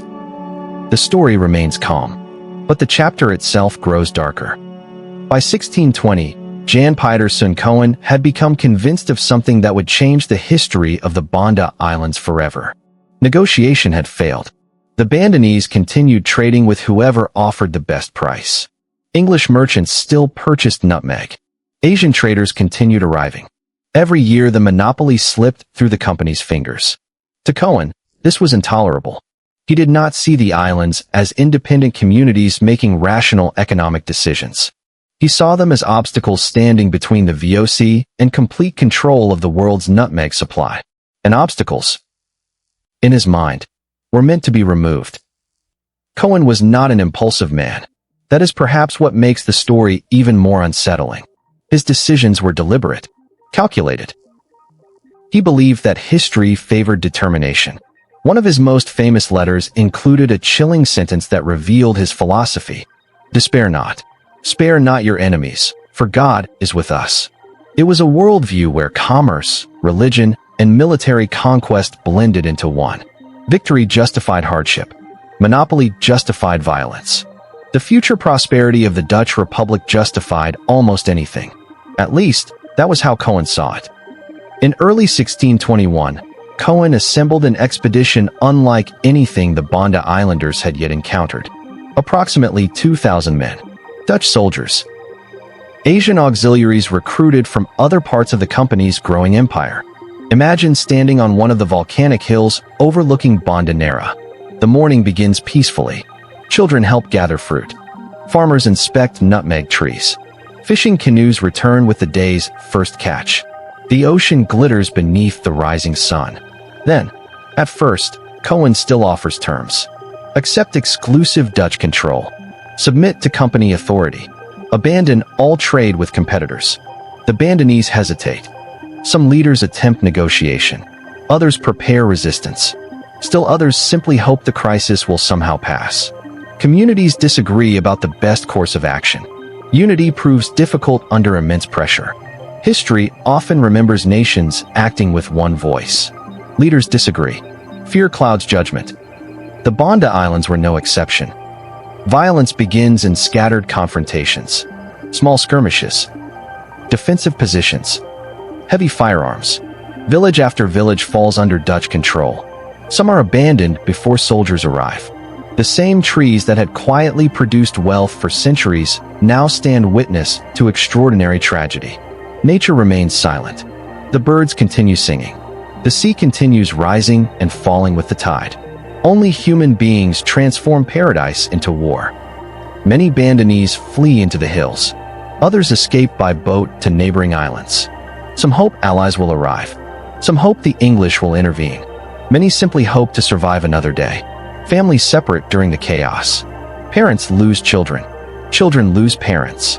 The orderly rhythm of island life disappears almost overnight. Cohen becomes increasingly impatient. He believes resistance must end completely. The company's monopoly cannot exist while independent communities remain capable of challenging Dutch authority.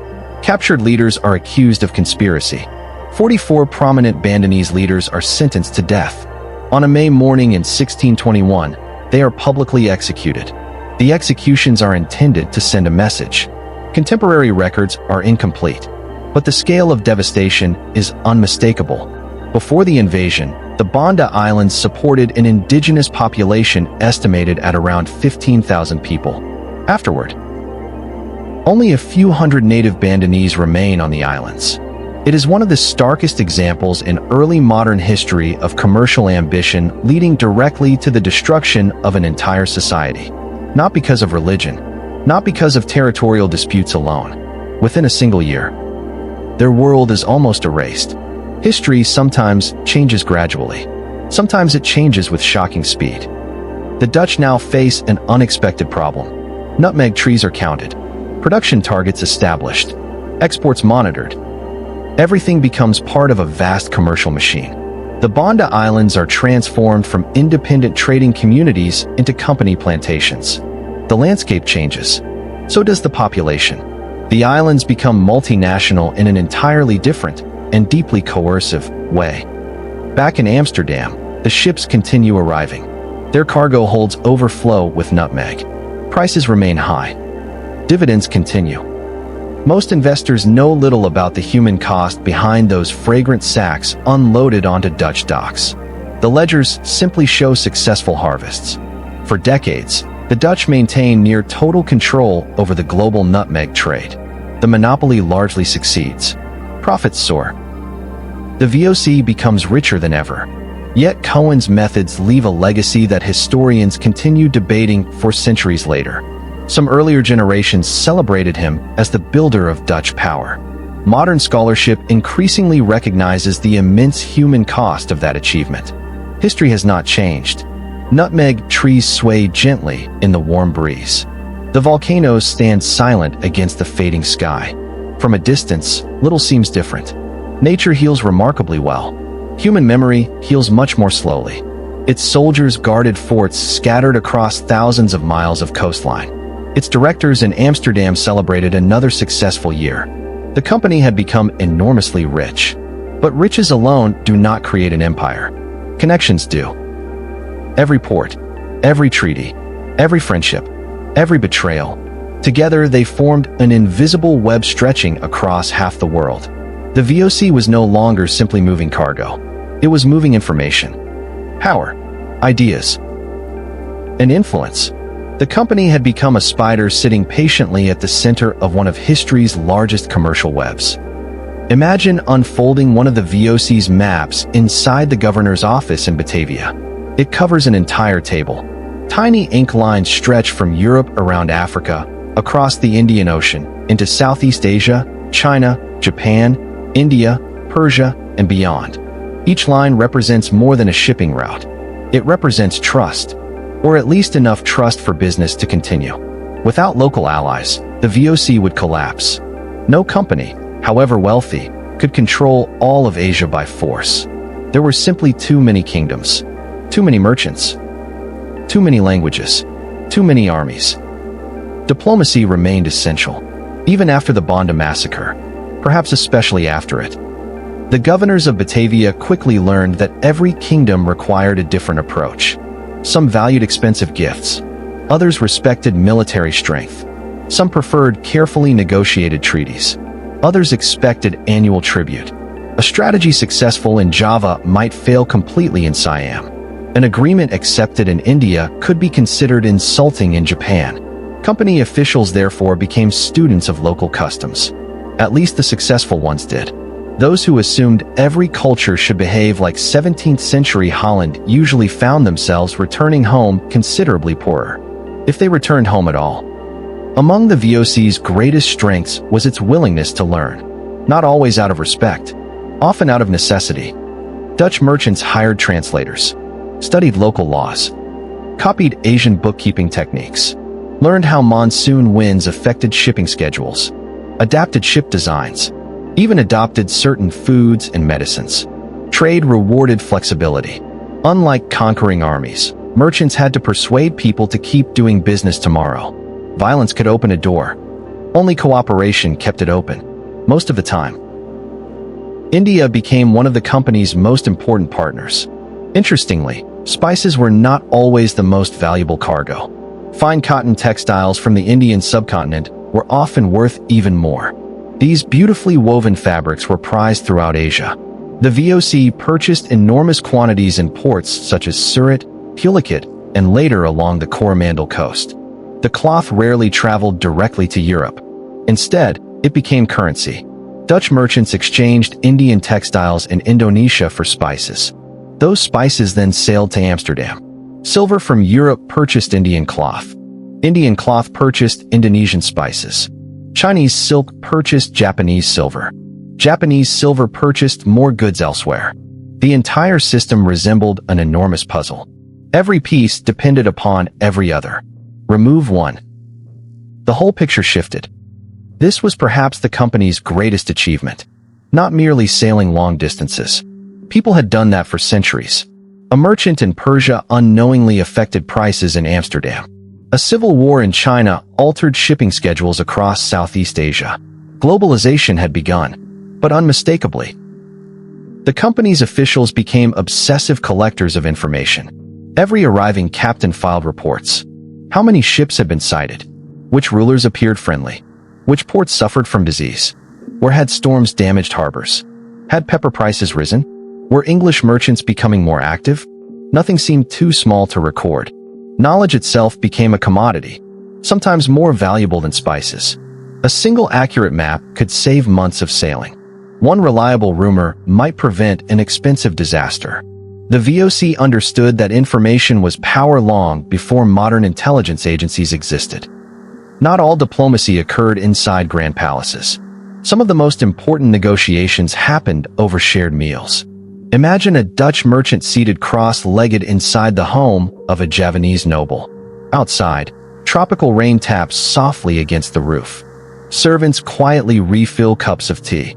Incense drifts through the warm evening air. Neither man speaks the other's language perfectly. An interpreter carefully translates every sentence. Each side chooses words cautiously. Too much confidence appears arrogant. Too much hesitation appears weak. A smile matters. A pause matters. Even silence carries meaning.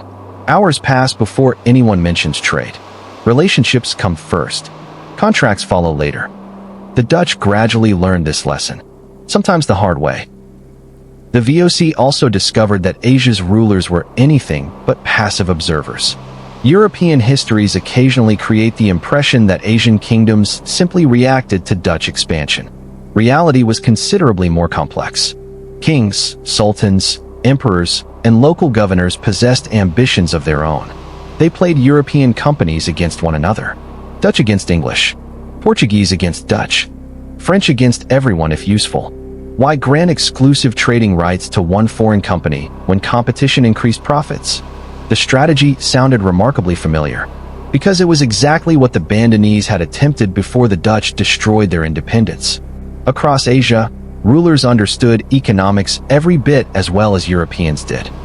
One kingdom particularly fascinated the Dutch: Ayutthaya, the magnificent capital of Siam, today's Thailand. Travelers described a city filled with glittering temples, canals crowded with boats, and markets overflowing with goods from every corner of Asia. Dutch merchants established cordial relations there. They admired Siamese diplomacy. The Siamese admired Dutch ships. Each side believed the relationship useful. Commerce flourished.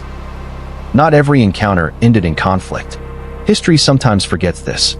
Trade usually worked best when nobody fired cannons. Merchants generally preferred customers alive and prosperous. Dead customers purchased surprisingly little. The company also expanded into Ceylon, modern Sri Lanka. Here the prize was not nutmeg. It was cinnamon. Real cinnamon. Portuguese influence remained strong, but local rulers occasionally sought Dutch assistance against their European rivals. The VOC happily offered military help. Naturally, assistance came with commercial privileges attached. One treaty led to another. One fort became three. Before long, Dutch influence spread across much of the island. Once again, commerce quietly evolved into political control. Successful voyages. Others brought anxiety. Disease outbreaks. Pirate attacks. Political unrest. Natural disasters. Governors spent countless evenings reading reports by candlelight. The company's empire existed on paper almost as much as on land. Ledgers, maps, letters, inventories, invoices. Without paperwork, the entire enterprise would dissolve into chaos. It may not sound romantic, but bureaucracy can be surprisingly powerful. History often remembers generals. Sometimes clerks quietly shape the world. As the years passed, another realization slowly emerged. The VOC could not rely solely upon force forever. Maintaining armies cost enormous sums. Building forts required constant repairs. Ships needed replacing. Soldiers demanded wages. The company increasingly recognized that profitable alliances often generated better returns than expensive wars. Not every governor remembered this, but the accountants certainly did.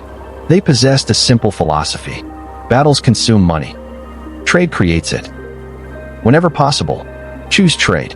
Whenever necessary, use force. That uneasy balance defined the company's expansion for decades.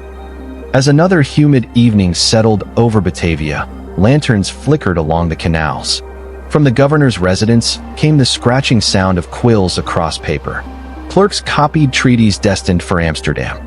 Captains studied charts before tomorrow's departure. The Dutch East India Company had become more than a trading business. It had become a network connecting civilizations that had once seemed unimaginably distant from one another. Yet among all those distant lands, there remained one country unlike any other. A nation that deliberately closed its doors to almost every foreign visitor. A kingdom where the VOC would achieve something extraordinary. Japan presented an entirely different challenge. The door was already closed. Firmly. Quietly. And very deliberately. The remarkable thing is that the Dutch eventually found themselves standing on the inside. Not because they forced their way in. Picture Japan in the early 17th century. The country has only recently emerged from generations of civil war. Powerful regional lords, the daimyo, had fought endlessly for influence. Castles rose upon hills. Samurai marched beneath brightly colored banners. Villages rebuilt themselves after decades of uncertainty. Then came a man whose ambition matched the age itself. Tokugawa Ieyasu. His victory at the Battle of Sekigahara in 1600 reshaped the country. Within a few years he established the Tokugawa shogunate, a government that would rule Japan for more than 2.5 centuries. Peace, finally, had arrived. But peace required control. The new rulers intended to maintain it at almost any cost. Foreign merchants complicated that goal. For decades, Portuguese ships had visited Japan. They brought silk from China, silver from Japan, exotic goods from Southeast Asia. Alongside merchants came Catholic missionaries. Jesuits built churches. Converts increased. European influence slowly expanded. The shogunate had no intention of allowing that story to repeat itself in Japan. The term simplifies a far more complicated reality, but the basic idea remains accurate. Japan deliberately limited contact with the outside world. Most Europeans were forbidden to enter. Every visitor was watched. Every cargo inspected. Every movement regulated. The shogunate intended to decide exactly how much of the outside world entered Japan. No more. No less. Following the Shimabara Rebellion of 1637 to 1638, in which many Christian peasants participated, the government grew even more suspicious of European religious influence. Almost. Because one European nation had cultivated a rather different reputation. The Dutch.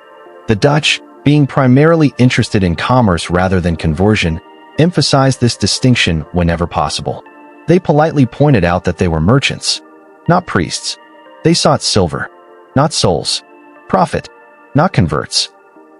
Whether this description ignored certain complexities hardly mattered. It was persuasive. The Tokugawa government appreciated practical merchants far more than enthusiastic missionaries. Religion caused political instability. Trade generated tax revenue. One seemed considerably easier to manage than the other. The Dutch were permitted to remain. Under one condition. Actually, several conditions. They would trade only through the port of Nagasaki. Eventually, they would be confined to an artificial island called Dejima. They would obey Japanese regulations completely. No missionary work. No unnecessary travel. Imagine approaching Dejima by boat. Unlike Batavia, this is not a sprawling tropical capital. Warehouses line narrow streets. Offices overlook the water. European flags flutter quietly above tiled roofs. Everything feels temporary, controlled, contained.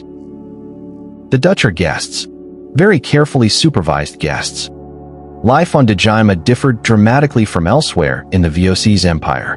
Company employees enjoyed little freedom. They could not wander Japan at will. Their conversations were monitored, their letters inspected, their movements restricted.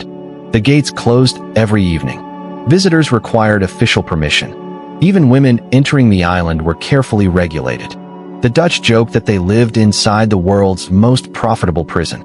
There was some truth to the remark, yet few complained too loudly. Japanese silver, copper, lacquerware, ceramics, and other goods generated handsome profits. Restrictions became easier to tolerate when dividends remained generous. Every year, however, the chief Dutch representative undertook one remarkable journey. Accompanied by interpreters, guards, servants, gifts, and an impressive procession, he traveled to Edo, modern Tokyo. The destination was the shogun's court. The purpose? Officially, to pay respects. Unofficially, to demonstrate loyalty. The journey itself covered hundreds of kilometers along carefully maintained roads. Villages watched the unusual procession pass. Children stared curiously at the tall foreigners wearing unfamiliar clothing. Exotic animals on occasion. Medical texts. Astronomy. Geography. Engineering. Botany. Japanese scholars eagerly studied them. This exchange eventually became known as Rangaku, Dutch learning. Through carefully translated Dutch books, Japanese physicians learned new surgical techniques. Astronomers compared European observations with traditional knowledge. Mapmakers refined their understanding of distant continents. Ironically, while Japan limited foreign contact, it remained deeply curious about foreign ideas. It simply preferred receiving those ideas in carefully measured quantities. The exchange worked both ways. Dutch merchants collected remarkable information about Japan: agriculture, government, craftsmanship, social customs, natural history. European understanding of Japan improved dramatically thanks to these careful observations. Once again, the VOC demonstrated that information could be every bit as valuable as merchandise, sometimes even more so. Daily life on Dejima settled into an almost peaceful routine. Morning inspections, warehouse inventories. Japanese boats glided silently across calm water. Winter snow occasionally covered the rooftops. Unlike the fever-ridden streets of Batavia, Dejima possessed a quieter rhythm. Smaller, more restrained, almost contemplative. For company employees accustomed to tropical heat and political turmoil, Japan could feel astonishingly orderly. Of course, misunderstandings still occurred. Languages rarely translate perfectly. Cultural assumptions caused occasional confusion. Dutch merchants sometimes misread Japanese etiquette. Japanese officials occasionally puzzled over European habits. Fortunately, both sides possessed strong incentives to remain patient. Profitable relationships encourage remarkable tolerance. After all, a minor misunderstanding is far cheaper than a naval battle. The accountants appreciated that. So did everyone else. For more than 2 centuries, long after many of the VOC's greatest triumphs had faded, Dejima remained one of Europe's most extraordinary outposts. Tiny, heavily regulated, yet immensely important. It proved that the company's success did not always depend upon conquest. Sometimes patience achieved what cannons could not. Sometimes respecting another civilization's rules proved more profitable than trying to replace them. It was a lesson the VOC understood brilliantly in Japan and ignored spectacularly elsewhere. Somewhere beyond the harbor, a temple bell marked the passing hour.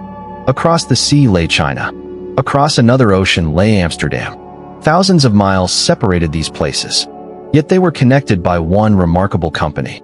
By now, The Dutch East India Company had become more than the richest corporation on earth. It had become the beating heart of a global trading network unlike anything humanity had ever built. But immense wealth brings immense temptation. And as more silver flowed into company vaults, as more spices filled its warehouses, as shareholders demanded ever greater returns, the VOC would soon discover that making money can be surprisingly simple. Keeping an empire profitable, that is considerably more difficult. The richest corporation in human history. There comes a moment in almost every great story when success becomes so ordinary that people begin to mistake it for permanence. The Dutch East India Company reached that moment sometime during the middle decades of the 17th century. Its ships returned so regularly that merchants almost expected prosperity. Warehouses remained so full that the scent of pepper and cinnamon drifted through Amsterdam year after year. Shareholders received dividends often enough that investing in the VOC seemed less like a gamble and more like a natural law. Of course, the company would continue growing. Of course, the profits would continue arriving. Of course, the oceans would forever carry Dutch ships. History, however, rarely appreciates the word forever. Imagine walking through Amsterdam around the year 1650. The city has transformed beyond recognition compared with a century earlier. The muddy streets still exist in places. The canals still divide neighborhoods. But everywhere you look, prosperity announces itself quietly. Elegant merchant houses rise 4 and sometimes 5 stories high. Their narrow facades lean gently over the water. Large windows reflect the afternoon sun. Warehouses stretch along the canals, their upper floors equipped with wooden beams and pulleys to lift heavy cargo directly from barges. The streets are crowded with people who seem constantly occupied. Merchants, porters, bookkeepers, sailors, craftsmen, artists, printers, bankers. The city hums with confidence. Not noisy confidence. Dutch confidence tends to arrive carrying account books rather than trumpets. Still, it is unmistakable. Amsterdam has become one of the financial capitals of the world. The VOC stands at the center of this remarkable transformation. Its headquarters buzz with activity from dawn until dusk. Clerks copy endless columns of figures into enormous ledgers. Messengers hurry through hallways carrying reports from Batavia. Directors debate the price of pepper in one room while discussing ship construction in another. Maps cover tables. Wax seals stamp official letters. The scratching of quills upon paper becomes the soundtrack of an empire. Outside, ships arrive almost daily. Inside, fortunes change hands with signatures. Commerce has become choreography. Every person knows their part. Every movement contributes to something vastly larger than themselves. By modern estimates, the VOC eventually reached a value that would exceed several $1 trillion in today's money. The exact figure depends upon how historians calculate inflation and economic growth.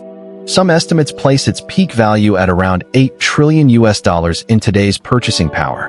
Whether the precise number is 7 trillion, or 8, or somewhat less, the conclusion remains extraordinary. No corporation before or since has matched its relative economic power. Not oil companies. Not technology giants. Not banks. The VOC existed in a world where it represented an astonishing share of the global economy. Its wealth was almost difficult to comprehend. Even contemporaries struggled to imagine its scale. Yet money itself rarely sat idle. Silver flowed constantly through the company's system. Much of it originated in Europe. Some arrived from the Spanish Americas. Silver purchased Indian textiles. Those textiles purchased Indonesian spices. Japanese silver entered the network through Nagasaki. Chinese goods flowed outward. Everything moved. Very little remained still. The company resembled a gigantic circulatory system. Coins became blood. Ships became arteries. Ports became beating hearts. If one route failed, the entire organism felt the strain. Dividends became legendary.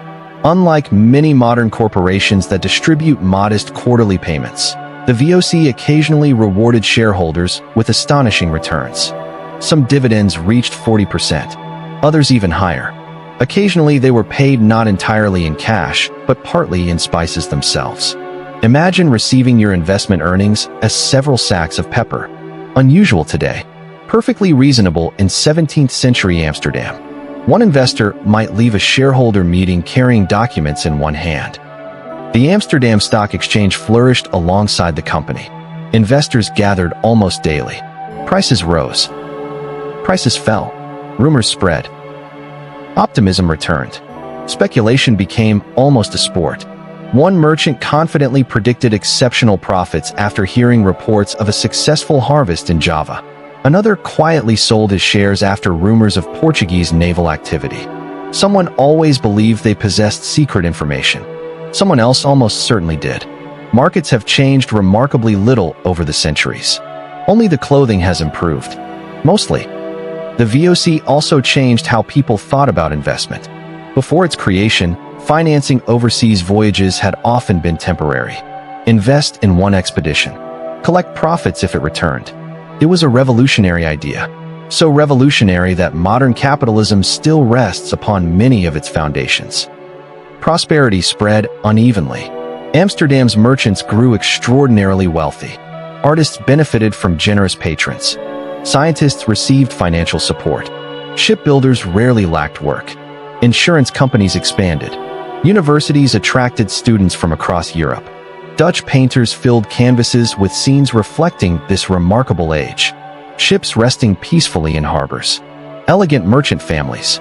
Tables covered with imported porcelain and exotic fruit. The Dutch Golden Age glittered brilliantly. Yet every Golden Age cast shadows. The wealth flowing into Amsterdam originated thousands of miles away. From plantations. From monopolies. From dangerous voyages. From the labor of countless people whose names rarely appeared in portraits hanging inside wealthy canal houses. Prosperity always asks an uncomfortable question. Prosperity for whom? The company's directors genuinely believed they were building something beneficial.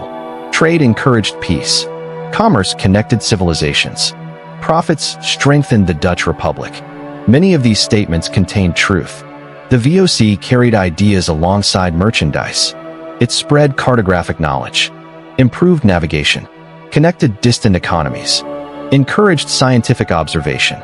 Yet another truth existed beside these achievements. The company also relied upon coercion, forced monopolies, military conquest, enslaved labor in several regions, violence whenever commercial interests appeared threatened.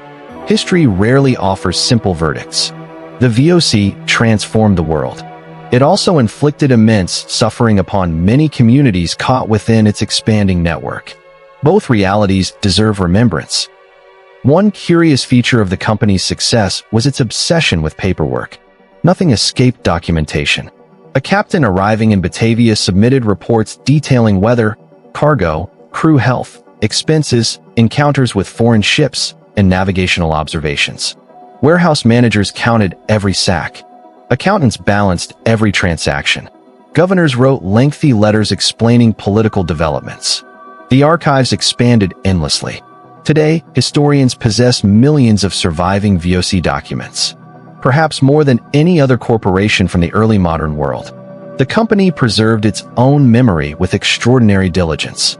Ironically, this allows us to understand both its triumphs and its failures in remarkable detail. Walk once more through Amsterdam's harbor on a crisp autumn evening.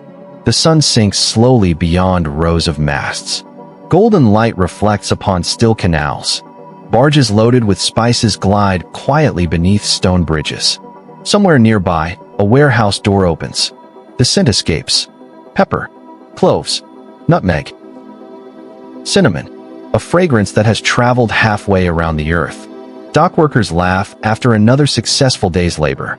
A wealthy merchant returns home to dine beneath paintings purchased with profits from Asian trade.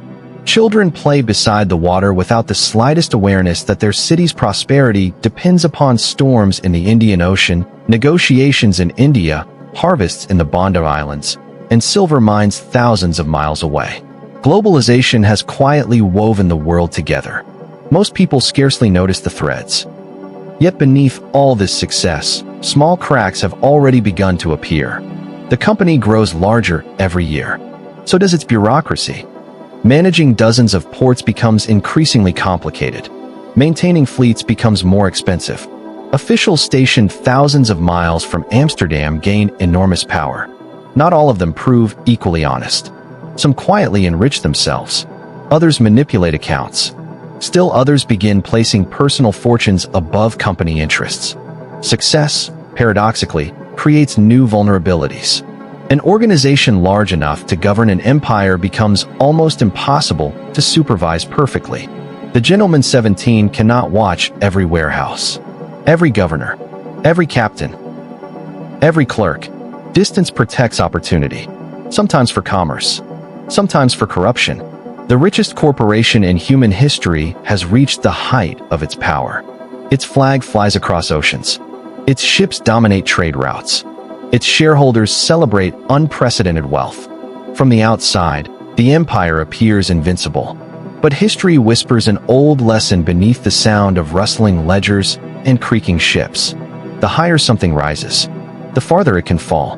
And somewhere, almost unnoticed among all those magnificent profits, the first quiet signs of decline are already beginning to drift in with the tide. Life inside the VOC, governors, sailors, merchants, and ordinary people. Empires often appear enormous from a distance. Maps show colored territories stretching across oceans. History books summarize decades in a single sentence. The Dutch East India Company expanded its influence. Simple, neat, almost effortless. But empires are not built by maps. They are built by people. By thousands upon thousands of ordinary human beings who wake before sunrise, complain about the weather, worry about money, miss their families, catch fevers, make mistakes, celebrate small victories, and hope tomorrow will be slightly kinder than today. The VOC was no exception. Behind every profitable voyage stood an entire world of individual lives. Tonight, let us slow down. Instead of watching the company from above, let us walk quietly among the people who kept it alive. Imagine dawn breaking over Batavia once more. The city wakes long before the tropical sun climbs high enough to turn the streets into ovens. The first sounds come from the harbor. Anchors creak. Wooden hulls gently knock against one another. Malay fishermen push their small boats into calm water. Chinese shopkeepers lift heavy wooden shutters. Dutch soldiers change the night watch. Somewhere nearby, a rooster announces the morning with absolute confidence that the entire city has been waiting specifically for him. No one has the heart to explain otherwise. The day begins. In one large warehouse near the docks, a young Dutch clerk unlocks the heavy front doors. He is 23 years old. He arrived from Rotterdam almost 2 years earlier. When he first sailed east, he imagined adventure, exotic cities, great fortunes, perhaps even a return home wealthy enough to purchase a comfortable house beside a canal. Reality has been somewhat different. His days now revolve around ink, numbers, receipts, inventories. Every shipment must be counted, every crate inspected, every missing sack explained. The work is repetitive, endless, surprisingly stressful.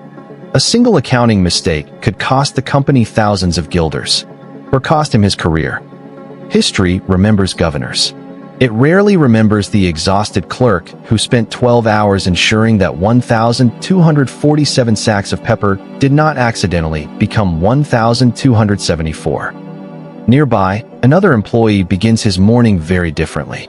He is a cooper, a barrel maker. Thousands upon thousands of barrels move through Batavia every year. Spices, sugar, rice, wine, fresh water, salted meat.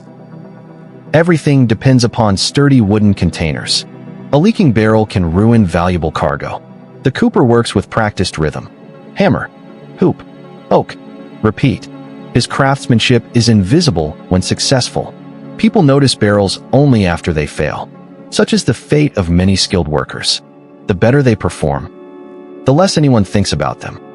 Walk farther toward the waterfront. Here shipwrights swarm around an East India man undergoing repairs. Months at sea punish even the strongest vessels. Barnacles cling stubbornly to the hull. Planks require replacement. Rigging has frayed beneath relentless tropical sun. The smell of fresh-cut timber mixes with hot tar. Axes ring against oak. Men climb scaffolding carrying heavy beams across their shoulders. The ship almost seems alive. Not because it moves, because hundreds of hands continuously keep it alive. Without constant maintenance, the sea would reclaim every vessel astonishingly quickly. The ocean is patient. What is not? Inside the governor's residence, another morning begins. The governor-general rises early, long before visitors arrive. His breakfast is simple by modern standards, but luxurious compared with a sailor's. Fresh bread, fruit, tea, perhaps imported cheese from Europe. Letters already await him. Reports from Ceylon, Java, the Banda Islands, Japan, the Cape Colony. Each document represents decisions requiring attention. A governor spends surprisingly little time giving dramatic speeches. He reads, signs, calculates, consults advisors, reads again. Administration consumes enormous amounts of paper. Empires often run less on glory than on correspondence. Outside the city walls, ordinary Javanese farmers continue tending rice fields exactly as their grandparents once did. Water buffalo pull simple plows through flooded paddies. Children help transplant young rice shoots. Women carry woven baskets beneath wide straw hats. The rhythm of agriculture follows seasons rather than politics. Whether Portuguese, Dutch, or local rulers govern distant cities matters less than rainfall arriving on time. For many villagers, the great commercial empire exists mostly as occasional tax collectors passing through. Life remains local. History often feels distant, even while living inside it. Batavia itself is astonishingly diverse. Walk one street and you hear Dutch. Turn another corner. Chinese, then Malay, Portuguese Creole, Javanese, Tamil, Arabic, Japanese. Dozens of languages mingle beneath the tropical heat. Merchants bargain across cultures using interpreters, gestures, patience, and occasionally spectacular misunderstandings. One traveler remarked that Batavia seemed less like a European colony than an entire world compressed into a single city. He wasn't far wrong. Chinese merchants become especially important to Batavia's prosperity. Many operate shops, warehouses, rice mills, sugar plantations, trading companies. They possess extensive commercial networks stretching across Southeast Asia and China itself. The VOC depends upon them far more than official reports sometimes admit. Commerce rarely functions through one group alone. Success depends upon cooperation, even when politics suggest otherwise. This relationship will later become tragically complicated. For now, however, Chinese entrepreneurs help transform Batavia into one of Asia's busiest commercial centers. Religion shapes daily life in subtle ways. Church bells ring on Sunday mornings. Mosques call worshippers to prayer. Chinese temples fill with drifting incense. Hindu traditions continue among communities from India. Batavia contains remarkable religious diversity, not always peacefully, but undeniably. People carrying different beliefs pass one another daily in crowded markets. Some exchange polite greetings. Others exchange suspicious glances. Most simply continue working. The spice trade leaves surprisingly little time for philosophical arguments. Cargo waits for no one. Not everyone in Batavia lives freely. The city depends heavily upon enslaved labor. People captured or purchased across Africa, India, Indonesia, and elsewhere arrive against their will.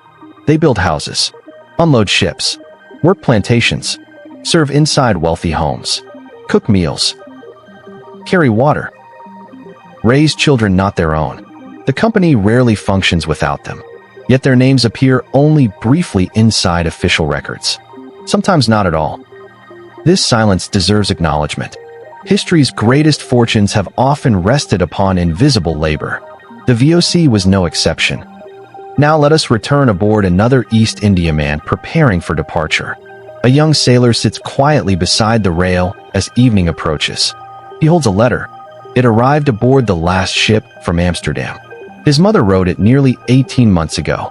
By the time he reads her words, she may already have written another. Or perhaps she has passed away. He cannot know. Communication moves at the speed of wind. Months separate every question from its answer. Modern life has accustomed us to instant conversation. The 17th century required extraordinary patience. and extraordinary faith. The company's surgeon visits the sick before sunset. His medical chest contains instruments that inspire more concern than comfort. Metal saws, forceps, lancets, bandages, herbs, glass bottles labeled in careful handwriting. He understands wounds better than disease. Broken bones, knife injuries, gunshot wounds. These he can sometimes treat successfully. Malaria, dysentery, scurvy, typhoid. They remain mysterious enemies. He records symptoms carefully, tries everything he knows, loses patience anyway. Medicine advances slowly. Compassion often advances faster. As darkness settles across Batavia, lanterns flicker alive. The harbor quiets. Some sailors gather in taverns, sharing exaggerated stories from previous voyages. A merchant carefully locks his warehouse. A governor finally sets aside his paperwork. Children fall asleep listening to insects singing beyond open windows. Somewhere a violin plays softly. Elsewhere someone cries from fever. Life continues. Ordinary. Complicated. Human. The Dutch East India Company may have been the richest corporation in history, but its empire was sustained not by abstract wealth. It survived because countless ordinary people woke every morning and simply did their jobs. Some willingly, some reluctantly, some under coercion, some dreaming of fortunes that never came. Most never imagined they were helping build one of history's most extraordinary commercial empires. They were simply trying to make it through another day. Tomorrow the ledgers would open again. The ships would sail again. The markets would bustle again. And beyond the horizon, another threat already waited. Not ambitious governors, not rival companies, not even distant kings, but something far older and far less predictable. The sea itself. Because no matter how wealthy the VOC became, the ocean never accepted money as payment. Pirates, storms, disease, and shipwrecks, the ocean's price. For all the power the Dutch East India Company possessed, for every governor who signed treaties, for every accountant who balanced ledgers, for every soldier guarding a tropical fortress, there remained one authority that could not be bribed, one ruler that ignored monopolies, one force that cared nothing for dividends. The sea. It had carried humanity long before corporations existed. It would continue carrying ships long after the VOC disappeared. The ocean accepted every vessel on equal terms. Rich or poor, merchant or pirate, king or cabin boy. Every ship floated only because the sea allowed it. And sometimes, the sea changed its mind. Imagine standing on the deck of an East Indiaman somewhere in the southern Indian Ocean.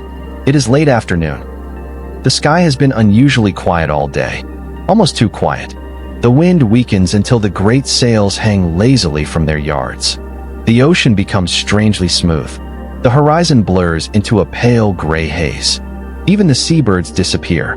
Old sailors begin exchanging nervous glances. No one says much. Experience has taught them that silence often arrives just before violence. The captain walks slowly across the quarterdeck. He studies the clouds, feels the humidity, looks at the barometer if his ship carries one. Then he gives a short order. Reduce sail. No shouting, no panic, only calm efficiency. The crew climbs into the rigging. Canvas is reefed, loose equipment secured, hatches closed, barrels tied down, lanterns extinguished. Every man aboard understands what is coming. The ship itself seems to hold its breath. The storm arrives just after sunset. Not gradually. Not politely. A single violent gust slams into the sails. The entire vessel shudders. Rigging screams. Timbers groan. Rain falls almost horizontally. Within moments, the world disappears. The stars vanish. The moon vanishes. The horizon ceases to exist. There is only darkness, wind, water, and the desperate sound of men trying to keep a wooden mountain alive. An East India man was a masterpiece of engineering. But even masterpieces have limits. Each towering mast bent alarmingly beneath the force of the wind. Sails snapped like enormous whips. Waves rose higher than houses. One crashed across the deck, carrying loose barrels, ropes, and nearly 2 sailors into the sea. Another followed immediately, then another. The deck became a river. Walking was impossible. Men crawled while clutching ropes with frozen fingers. Commands vanished into the roar of the wind. No one could hear. Everyone guessed. The helmsman fought desperately to keep the bow facing the waves. Turn too far. The ship might roll. Turn too little. A giant wave could strike broadside and snap the vessel apart. Hours passed. Or perhaps minutes. Time behaved strangely inside storms. Night became endless. Every heartbeat felt separate from the last. Some sailors prayed. Some cursed. Some worked silently. One young cabin boy, barely 15 years old, later wrote that he had stopped fearing death after the 3rd hour. He had simply become too exhausted to remain afraid. Below deck, the passengers endured a different kind of nightmare. Merchants, company officials, women, children on the rare voyages that carried families. They lay packed inside cramped cabins while the ship pitched violently from side to side. Chests broke loose. Furniture crashed into walls. Water poured through every seam. Candles could not remain lit. People vomited continuously. Some believed the ship had already sunk. Others whispered prayers into the darkness. Above them, unseen sailors fought to keep everyone alive. Morning eventually arrived. The storm drifted eastward. Gray light slowly revealed the damage. One mast had cracked. Several sails were gone entirely. The deck was littered with broken spars. A lifeboat had disappeared. 3 sailors had been swept overboard during the night. No one had even seen exactly when. One moment they had been there.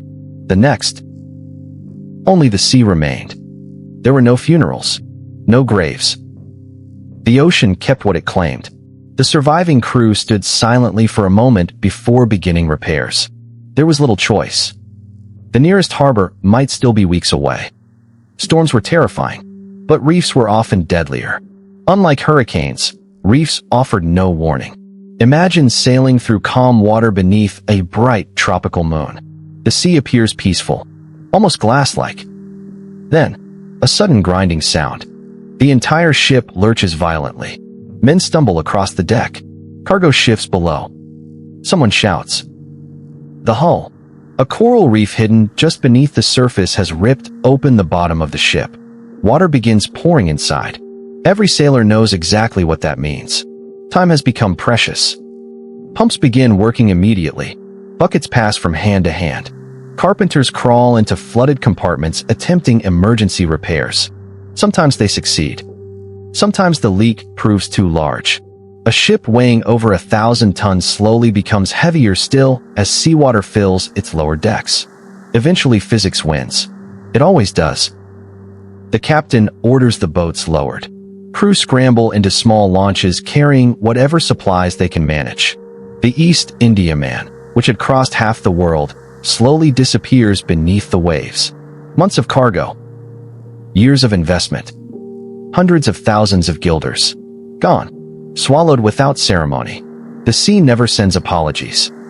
One of the most infamous VOC shipwrecks occurred in 1629. The ship was called the Batavia. It struck a reef off the western coast of Australia. What happened afterward became one of history's strangest and darkest survival stories. The survivors reached small barren islands. Fresh water was scarce. Food almost non-existent. The captain sailed away seeking rescue. During his absence, one of the senior officers seized power. What followed was horrifying. Murder, mutiny, terror. Pirates added yet another danger.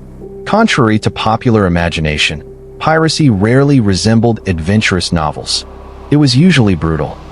Fast ships appeared unexpectedly on the horizon. They carried experienced crews with little interest in heroic sword fights. Their goal was simple. Take the cargo. Take the money. Leave as few witnesses as possible. Sometimes merchant captains surrendered immediately. Sometimes they resisted fiercely. VOC ships carried cannons precisely because piracy remained a constant threat. A successful voyage depended not only upon favorable winds, but also upon avoiding desperate men. Not every pirate flew a black flag. Some possessed official permission. Governments issued letters of marque authorizing private captains to attack enemy shipping. One nation's pirate became another nation's patriot. During wars between European powers, the distinction grew especially blurry. A Dutch merchant captain spotting unfamiliar sails often faced an uncomfortable question. Pirate? Privateer? Friendly merchant? By the time he discovered the answer, it might already be too late. Disease continued, claiming more lives than storms or pirates combined. Ships were floating laboratories for infection. Hundreds of people lived in astonishingly cramped conditions. Fresh water spoiled. Food rotted. Rats multiplied. Lice spread. A single sick sailor could infect dozens. Scurvy remained particularly cruel. Months without fresh fruit slowly robbed the body of vitamin C, though nobody yet understood why. Gums swelled. Old wounds reopened. Teeth loosened. Muscles weakened. Eventually, even standing became difficult. When citrus fruits later proved effective, it seemed almost miraculous. Sometimes history changes because someone notices that lemons work better than theories. Even reaching port offered no guarantee of survival. Tropical diseases awaited. Malaria. Yellow fever in some regions. Dysentery almost everywhere.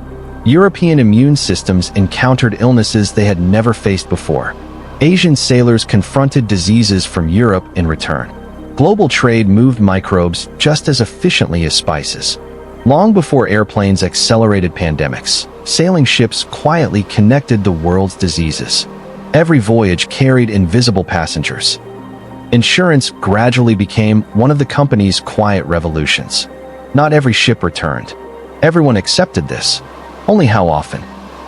Banks calculated probabilities. Modern finance grew stronger because the ocean remained dangerous. Ironically, uncertainty itself became profitable. Someone always found a way to insure against tomorrow. As another voyage draws peacefully toward evening, the wind softens. The sails fill gently. Flying fish leap across the waves like flashes of silver. The sky turns gold, then orange, then deep violet.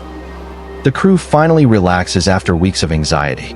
A sailor leans against the rail, watching the endless water stretching toward every horizon. He has survived storms, disease, pirates, homesickness. Months without seeing land. Tomorrow may bring another challenge, or perhaps only calm seas. Out here, no one knows.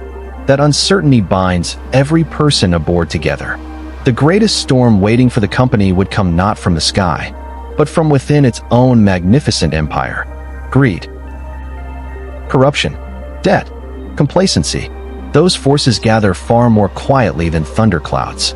Instead, one dishonest official, one unnecessary expense, one small favor granted to the wrong person, one shipment that somehow disappears, one ledger that no longer quite matches reality. None of these seem important on their own. But history has an extraordinary talent for adding together tiny mistakes until they become impossible to ignore. The Dutch East India Company would learn that lesson slowly, painfully, and far too late. Its dividends, though not quite as dazzling as before, continued to reward investors. The Dutch Republic itself stood among Europe's wealthiest nations. From the outside, everything appeared healthy. The facade was magnificent. The foundation, however, had begun to crack. Inside, dozens of clerks sit beneath tall windows, copying numbers into enormous ledgers. At first glance, everything appears wonderfully organized. Neat handwriting. Perfect columns. But look a little closer. Some shipments take surprisingly long to appear. Certain expenses seem oddly vague. A few records quietly contradict one another. Nothing dramatic. Nothing obvious. Just enough to make an experienced accountant raise an eyebrow. Distance had become the company's greatest weakness. A letter from Batavia still required many months to reach Amsterdam. By the time directors learned about a governor's questionable decision, that governor might already have made 20 more. If a warehouse manager quietly skimmed profits from spice shipments, who would notice? If a captain secretly carried private cargo alongside company goods, who could prove it? The ocean, which had once protected the VOC from its enemies, now protected dishonest employees from their employers. An empire spread across half the world proved remarkably difficult to supervise. A warehouse official could accept discrete payments in exchange for favorable treatment. Each individual act seemed relatively harmless. After all, everyone else appeared to be doing it. Predictably, people interpreted those rules rather creatively. Human imagination has always been particularly impressive whenever rules involve money. Meanwhile, the company itself continued expanding. It is also astonishingly expensive. Every new fort required soldiers. Every soldier required wages, food, uniforms. Administrative offices multiplied. Paperwork expanded. The machinery of empire consumed wealth almost as quickly as it created it. Growth is exhilarating. Maintenance is exhausting. Ask anyone who has ever owned a very large house. The Portuguese had declined, but new rivals appeared. The English East India Company grew steadily stronger. French merchants expanded their influence. Danish traders established modest but profitable operations.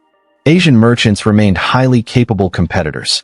The Dutch monopoly looked less secure with each passing decade. Markets changed. Customers found alternatives. Prices fluctuated. The comfortable certainty enjoyed by earlier generations slowly disappeared. No monopoly lasts forever. Someone is always looking for another supplier. The spice trade itself began changing. Tea consumption exploded. Sugar transformed from luxury into everyday habit.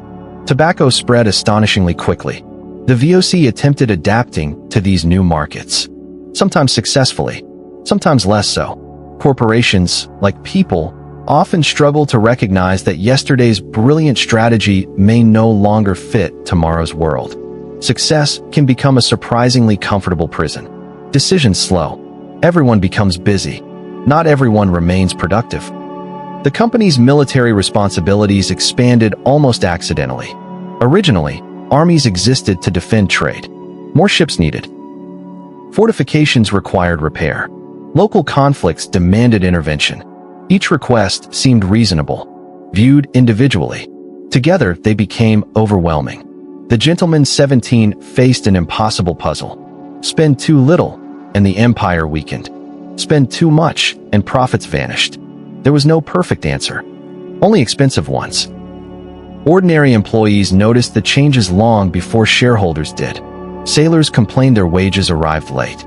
Warehouse workers observed shortages. Captains postponed repairs to aging vessels. Merchants quietly remarked that company decisions took longer than they once had. These were small observations, easy to dismiss. Yet history often whispers before it shouts. The people closest to an institution usually recognize its illness first, even if they cannot yet diagnose it. Walk through Batavia's harbor one humid evening around the year 1700. The sunset remains beautiful. Ships still fill the anchorage. Lanterns still flicker across calm water. Chinese merchants continue negotiating prices. Malay fishermen return with their daily catch. Everything looks almost exactly as it did decades earlier. That is precisely the danger. Decline rarely announces itself with dramatic visual changes. The buildings still stand. The flags still fly. The ledgers still open each morning. Only gradually does efficiency fade. Confidence weakens. Costs rise. Momentum slows. The engine still runs. It simply consumes more fuel while producing less power. Perhaps the greatest challenge facing the VOC was psychological. Its leaders had inherited astonishing success. Many genuinely believed the company was simply too large to fail. After all, it had survived storms, pirates, wars, disease, rebellions. Surely it could survive ordinary administrative problems. That confidence felt entirely reasonable, until it wasn't. History repeatedly demonstrates that institutions often mistake longevity for immortality. They are not the same thing. Not even close. Far away in Europe, another transformation was quietly unfolding. The Enlightenment encouraged new ways of thinking. Scientists questioned old assumptions. Economists developed fresh theories about trade. Governments experimented with different policies. The world itself was changing, faster than before. The VOC, magnificent though it remained, increasingly resembled an aging giant trying to dance to unfamiliar music. Still powerful, still respected, but no longer quite as graceful, no longer quite as quick. As midnight settles over Amsterdam, the headquarters finally grow quiet. Candles burn low. The last clerk closes another massive ledger. Outside, moonlight reflects upon frozen canals. Everything seems peaceful, secure, permanent. Yet hidden within those neatly organized books are numbers telling a different story. Expenses inch upward. Debts quietly accumulate. Not yet. There has been no spectacular collapse. No dramatic defeat. Only a slow, almost invisible decay. Like seawater quietly finding its way into the timbers of a great ship. From the shore, the vessel still appears magnificent. Only those working deep inside the hull can hear the faint sound of wood beginning to soften. And by the time everyone else notices, the damage is usually far more advanced than anyone imagined. The richest corporation in history has entered its long twilight. It will not fall tomorrow, nor next year. Its decline will unfold over generations. Patiently, almost sleepily. Just as empires so often do. The 18th century, war, debt, and the slow collapse of a global giant. The 18th century did not begin with a bang. No great bell tolled across Europe announcing that the Dutch East India Company's golden age had ended. No messenger arrived in Amsterdam carrying a letter that simply read, "The best days are behind us." History is rarely that considerate. Instead, the new century arrived like every other. Ships departed with the morning tide. Merchants argued over prices. Clerks sharpened fresh quills. Governors drafted long reports. The warehouses still smelled of pepper and cinnamon. The sails still filled with wind. The ledgers still balanced, at least well enough. If you had asked almost anyone in Amsterdam whether the VOC remained one of the greatest corporations on earth, they would probably have smiled and answered without hesitation. Of course. And for a while, they would still have been right. Yet beneath that confidence, the world itself was beginning to change. The oceans were becoming crowded. A century earlier, the Dutch had been among a relatively small group of European powers capable of operating global trading empires. Now they faced far more competition. The English East India Company had grown astonishingly wealthy. French merchants expanded their influence across the Indian Ocean. Even smaller European powers found profitable opportunities. Meanwhile, Asian merchants never disappeared. They had always been there. They simply adapted. Trade became less like owning the only marketplace in town, and more like opening another shop on an already crowded street. In London, another generation of merchants watched the Dutch carefully. Some admired them. Others intended to replace them. The English studied Dutch accounting methods, copied aspects of Dutch shipbuilding, learned from Dutch financial innovations. Then they improved them. History has a curious rhythm. Every great power eventually becomes someone else's textbook. The Dutch had once learned from the Portuguese. Now the English learned from the Dutch. The cycle continued. Back in Batavia, the company faced a problem that no amount of commercial genius could fully solve. Its empire had become enormous. Too enormous, perhaps. Maintaining forts from southern Africa to Japan required constant attention. Thousands of soldiers drew salaries every month. Ships demanded endless repairs. Harbors filled with silt. Warehouses deteriorated in tropical humidity. Cannons rusted beneath monsoon rains. Especially iron. Maintenance required money. Lots of it. And then came war. Again, European nations seemed remarkably talented at transporting their disagreements across oceans. When Britain fought France, their colonies often fought too. Accountants sighed heavily. Generals rarely consulted accountants before declaring war. Perhaps they should have. One of the greatest challenges arrived during the series of conflicts known collectively as the Anglo-Dutch Wars. Though some occurred earlier, their long-term consequences echoed deep into the 18th century. The English Navy grew increasingly powerful. Sea lanes that had once seemed comfortably Dutch now became contested. Merchant convoys sailed under greater risk. Every captured vessel represented more than a military loss. It meant lost cargo, lost profits, lost confidence. Investors dislike uncertainty almost as much as sailors dislike storms. Wars create both in generous quantities. Even worse, The company's old monopoly over spices slowly weakened. Nature itself refused to cooperate forever. For generations, the Dutch had carefully guarded nutmeg and clove trees. Seedlings were destroyed if they appeared outside company plantations. Unauthorized cultivation faced severe punishment. The logic was simple.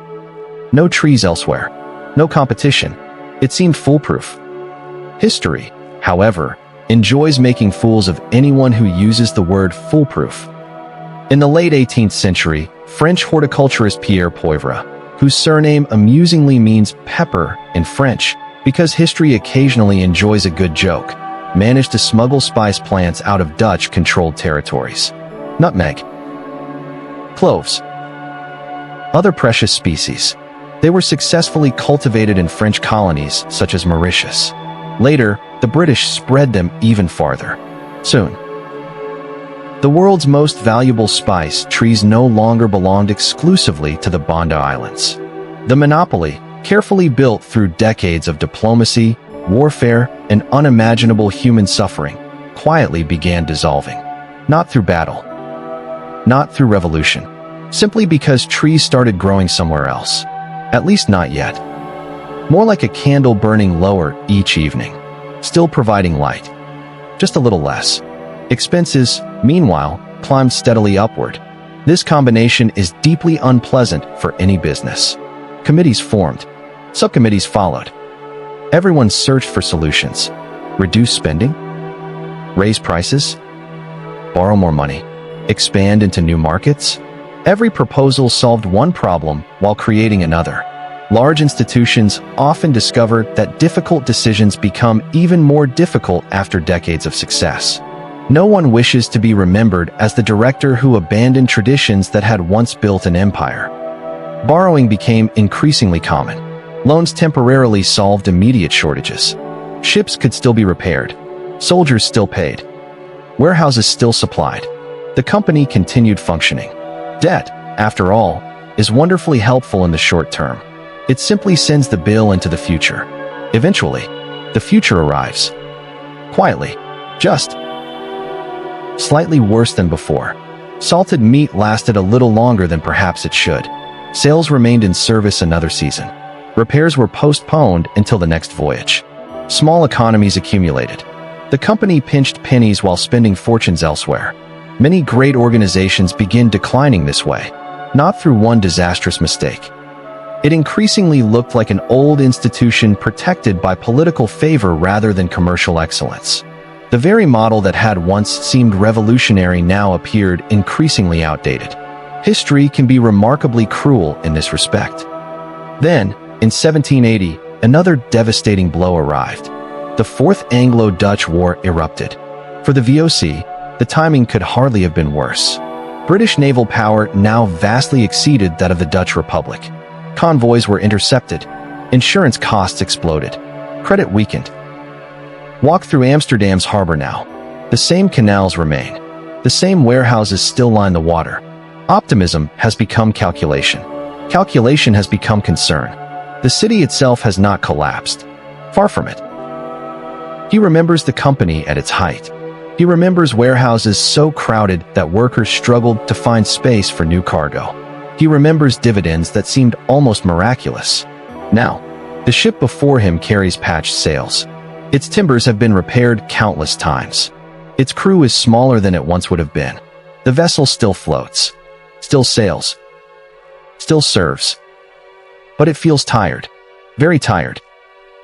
In many ways, it has become a perfect reflection of the company itself. The Dutch East India Company is not yet dead, not even close. But age has finally caught up with the world's richest corporation. And beyond the horizon, another storm is gathering. Not one driven by wind, not one carried by waves, by collapsing governments, by new ideas about freedom, equality, and the very nature of power. Those ideas will soon sweep across Europe. One last heroic speech. One magnificent sunset beneath fluttering banners. The Dutch East India Company imagined no such thing, of course. Corporations rarely dream. But if they did, they might hope for a glorious farewell. History had other plans. The VOC would not vanish in a blaze of cannon fire. Its end would arrive beneath stacks of unpaid bills. Inside committee meetings, across crowded desks where exhausted clerks tried desperately to make impossible numbers add up. The richest corporation the world had ever known would die much the way many businesses do. Slowly, painfully, and almost quietly. By the 1790s, the company's problems could no longer be hidden inside carefully written ledgers. Debt had become enormous. Revenue continued shrinking. Ships required repairs the company could barely afford. Colonial officials requested money that Amsterdam no longer possessed. Investors grew anxious. Creditors grew impatient. The machinery that had once generated astonishing wealth now consumed it instead. The VOC still looked impressive from the outside. Its flag still flew above forts from the Cape of Good Hope to the islands of Indonesia. Its warehouses still contained valuable goods. Its officers still issued commands. Appearances, however, can be remarkably expensive to maintain. Then Europe itself began to change. Not gradually. Violently. The Dutch Republic watched these events with increasing unease. Armies marched across borders. Old alliances collapsed. New ones formed almost overnight. Trade suffered yet again. Insurance became even more expensive. Naval blockades disrupted commerce. Merchant captains found themselves sailing through increasingly dangerous waters. War had always been costly. Now it became relentless. There seemed no end to it. Every conflict interrupted another voyage. Every interrupted voyage reduced another stream of income. The company's finances, already fragile, began to crack completely. In 1795, French revolutionary forces entered the Netherlands. The old Dutch Republic collapsed. In its place emerged the Batavian Republic, a new government closely aligned with revolutionary France. The irony was impossible to miss. Batavia, the company's great Asian capital, had given its name to the new Dutch state. Yet the corporation that had built Batavia was now itself in desperate trouble. Governments changed. Flags changed.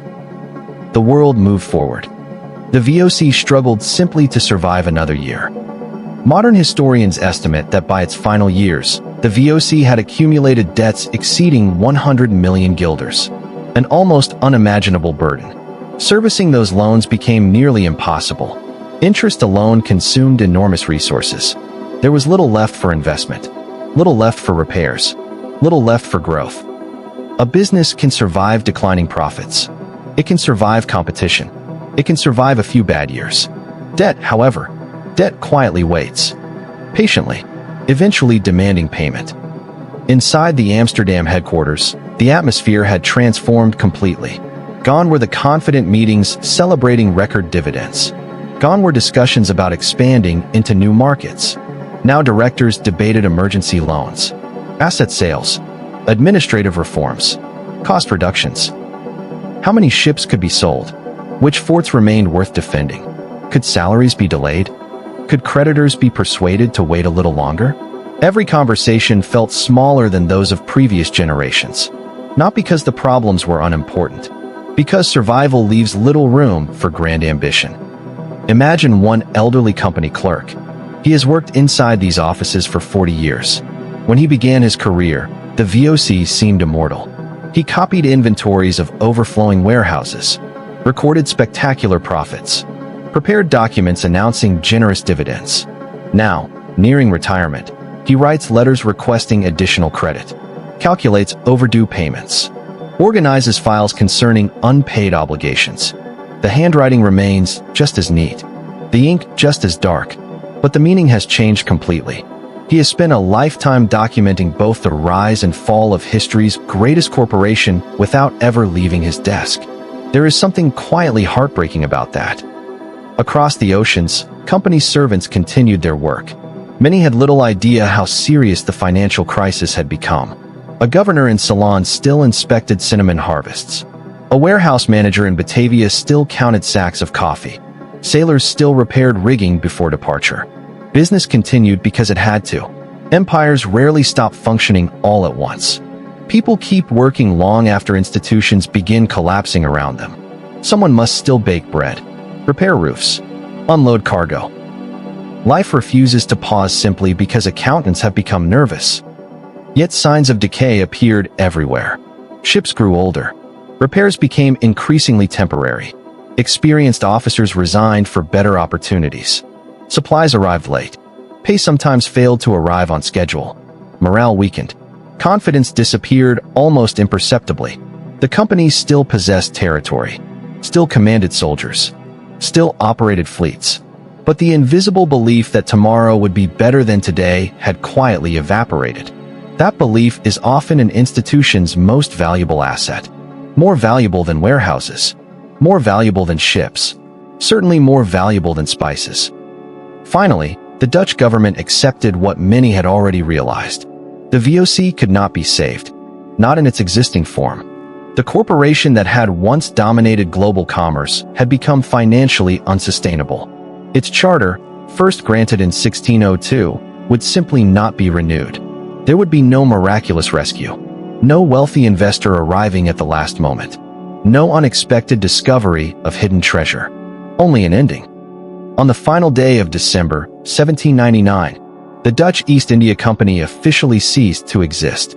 Almost 2 centuries after its creation, its possessions did not vanish overnight. Its forts remained standing. Its ships continued sailing for a time. Its colonial territories passed into direct control of the Dutch state. Employees gradually became government servants rather than company officials. The machinery continued operating. Only the owner changed. It was less like a city disappearing, and more like an old theater quietly changing its management after a very long performance. The audience barely noticed at first. History eventually did.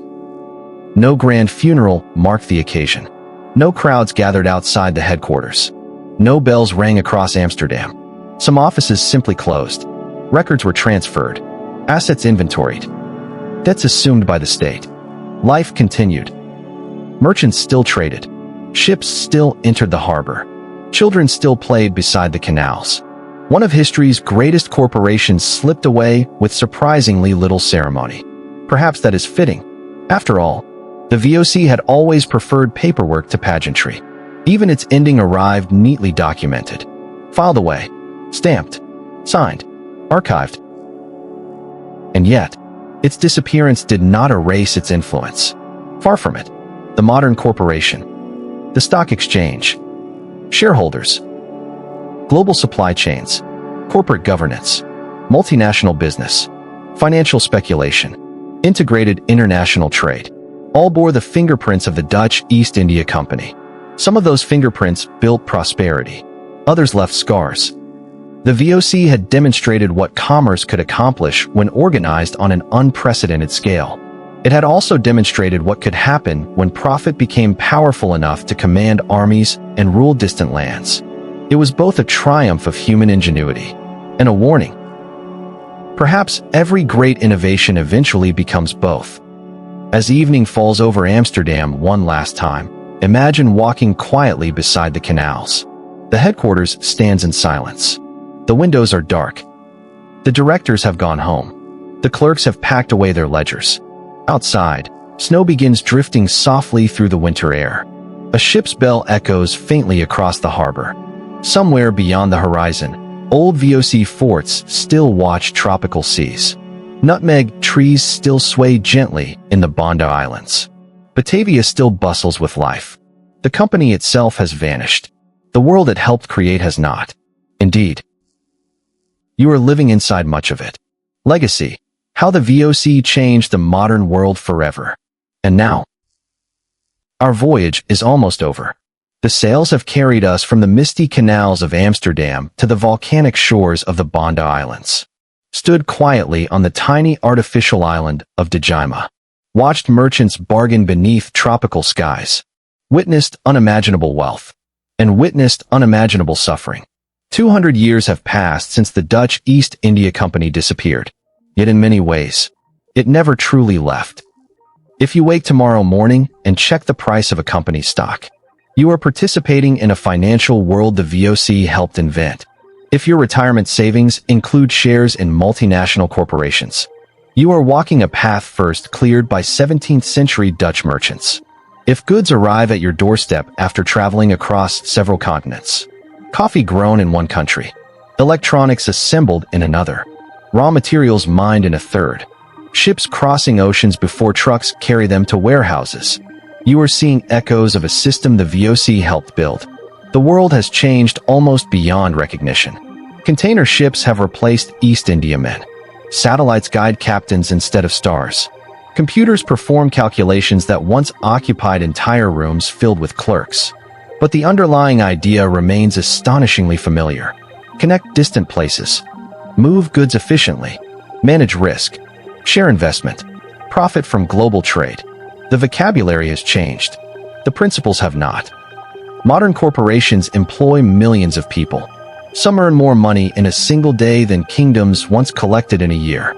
They negotiate with governments, influence economies, shape technologies, connect continents. Sometimes they become so large that people begin wondering where corporate power should end and public authority should begin. That conversation is not new. It began, in many ways, with the VOC. The company asked a question that humanity is still trying to answer. How much power should any private organization possess? Enough to own ships? Certainly. Enough to build warehouses? Of course. Enough to raise armies, declare war, govern cities, sign treaties, execute laws, rule millions? History answered that question with remarkable clarity. Perhaps too much. The VOC also changed the map itself. Jakarta stands where Batavia once stood. Cape Town traces part of its early European history to VOC supply stations. Sri Lanka still carries architectural reminders of Dutch rule. Across Indonesia, forts built by company engineers continue overlooking harbors centuries later. Museums preserve porcelain carried aboard East Indiamen. Shipwrecks resting on the ocean floor still hold bottles, coins, cannons, and spices untouched since the 17th century. Divers occasionally recover them. Historians patiently study them. Each artifact whispers a fragment of a much larger story. Some legacies are easier to celebrate than others. The company advanced navigation, cartography, finance, international law, accounting, scientific observation. It preserved millions of documents that remain priceless historical sources.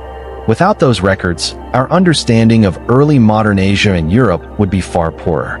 Yet those same archives also preserve evidence of forced labor, military conquest, mass violence, monopolies maintained through fear, communities displaced, lives measured against profit.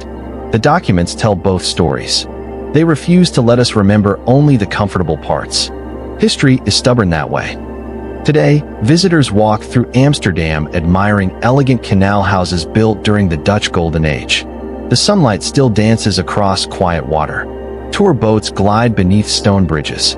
Cyclists pass old warehouses converted into apartments, museums, and cafes. It is easy to admire the beauty. One should. It is beautiful. It is also worth remembering that many of those magnificent buildings were financed by commerce stretching across oceans. Some fortunes came honestly. Others carried heavier shadows. The stones remember both, even if they never speak. Far away, in Indonesia, the Banda Islands remain breathtakingly beautiful. Nutmeg trees still grow on volcanic slopes. The air still carries the same sweet fragrance that astonished Arab traders, Portuguese explorers, English merchants, and Dutch captains centuries ago. Children still laugh beneath tropical skies. Fishing boats still return with the evening tide. Nature has recovered much of what humanity damaged. Nature is remarkably patient. Human memory requires more effort.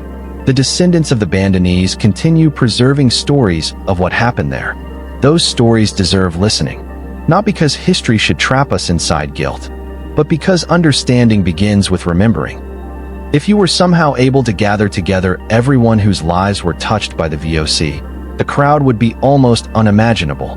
Dutch investors, Javanese farmers, Japanese scholars, Chinese merchants, Indian weavers, Malay sailors, African laborers, Persian traders, ship carpenters, bookkeepers, governors, soldiers, children born in Batavia who never saw Europe, sailors buried at sea whose families never learned where they vanished. Millions upon millions of ordinary people connected by one extraordinary corporation. History often speaks about institutions, but institutions are simply people moving together. Sometimes wisely, sometimes terribly, always human. There is another quiet irony hidden inside this story. The Dutch East India Company spent enormous effort trying to control the future.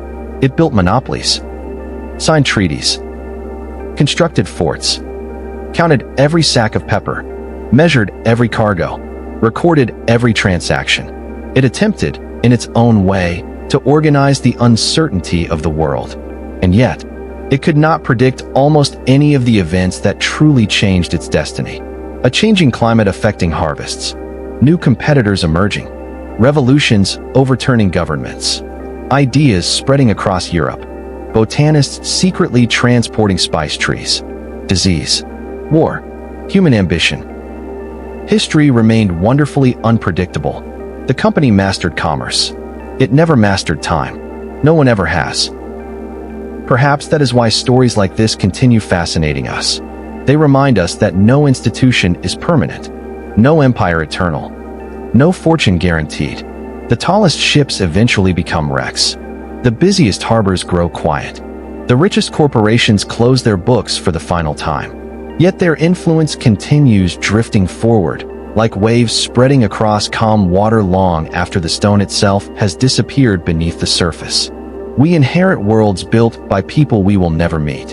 And someday, others will inherit the world we leave behind. That thought is strangely comforting and quietly humbling. Now the evening has grown late. The harbor is calm once more. Imagine yourself standing beside the water in Amsterdam. The year no longer matters.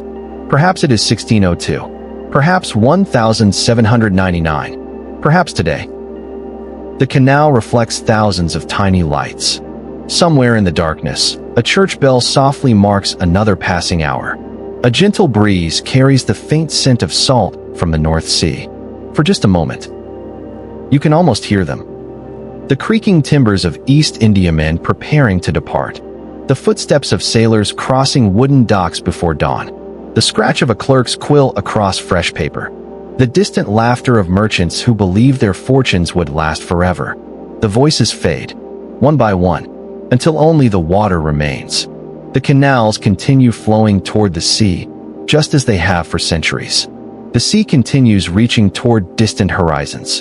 And somewhere beyond those horizons, hidden beneath waves that have long since forgotten the names of kings, governors, merchants, and corporations alike, lie the silent remains of ships that once carried the wealth of the world.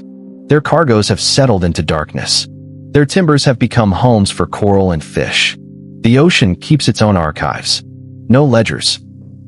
No balance sheets. Only silence. Perhaps that is the gentlest lesson this story has to offer. Human beings build remarkable things. Cities, empires, corporations, fortunes. They rise. They flourish. They change the world. Then, slowly, they become history, not because they failed to matter, but because everything that truly matters eventually becomes part of a longer story. And tonight, as sleep quietly approaches, that longer story continues without hurry. The wind still blows across the Indian Ocean. The monsoon still returns each year. Nutmeg trees still bloom after the rain. Ships still cross the seas, though they are made of steel now instead of oak. People still chase opportunity across distant horizons. And the stars that guided the first Dutch captains out of Amsterdam still shine above the oceans, patient and unchanged, asking nothing of us except that we remember how wonderfully vast the world has always been. So let the harbor grow quiet. Let the lanterns burn low. Let the waves carry away the final echoes of the Dutch East India Company. And may history, like the sea itself, rock you gently toward sleep. The end.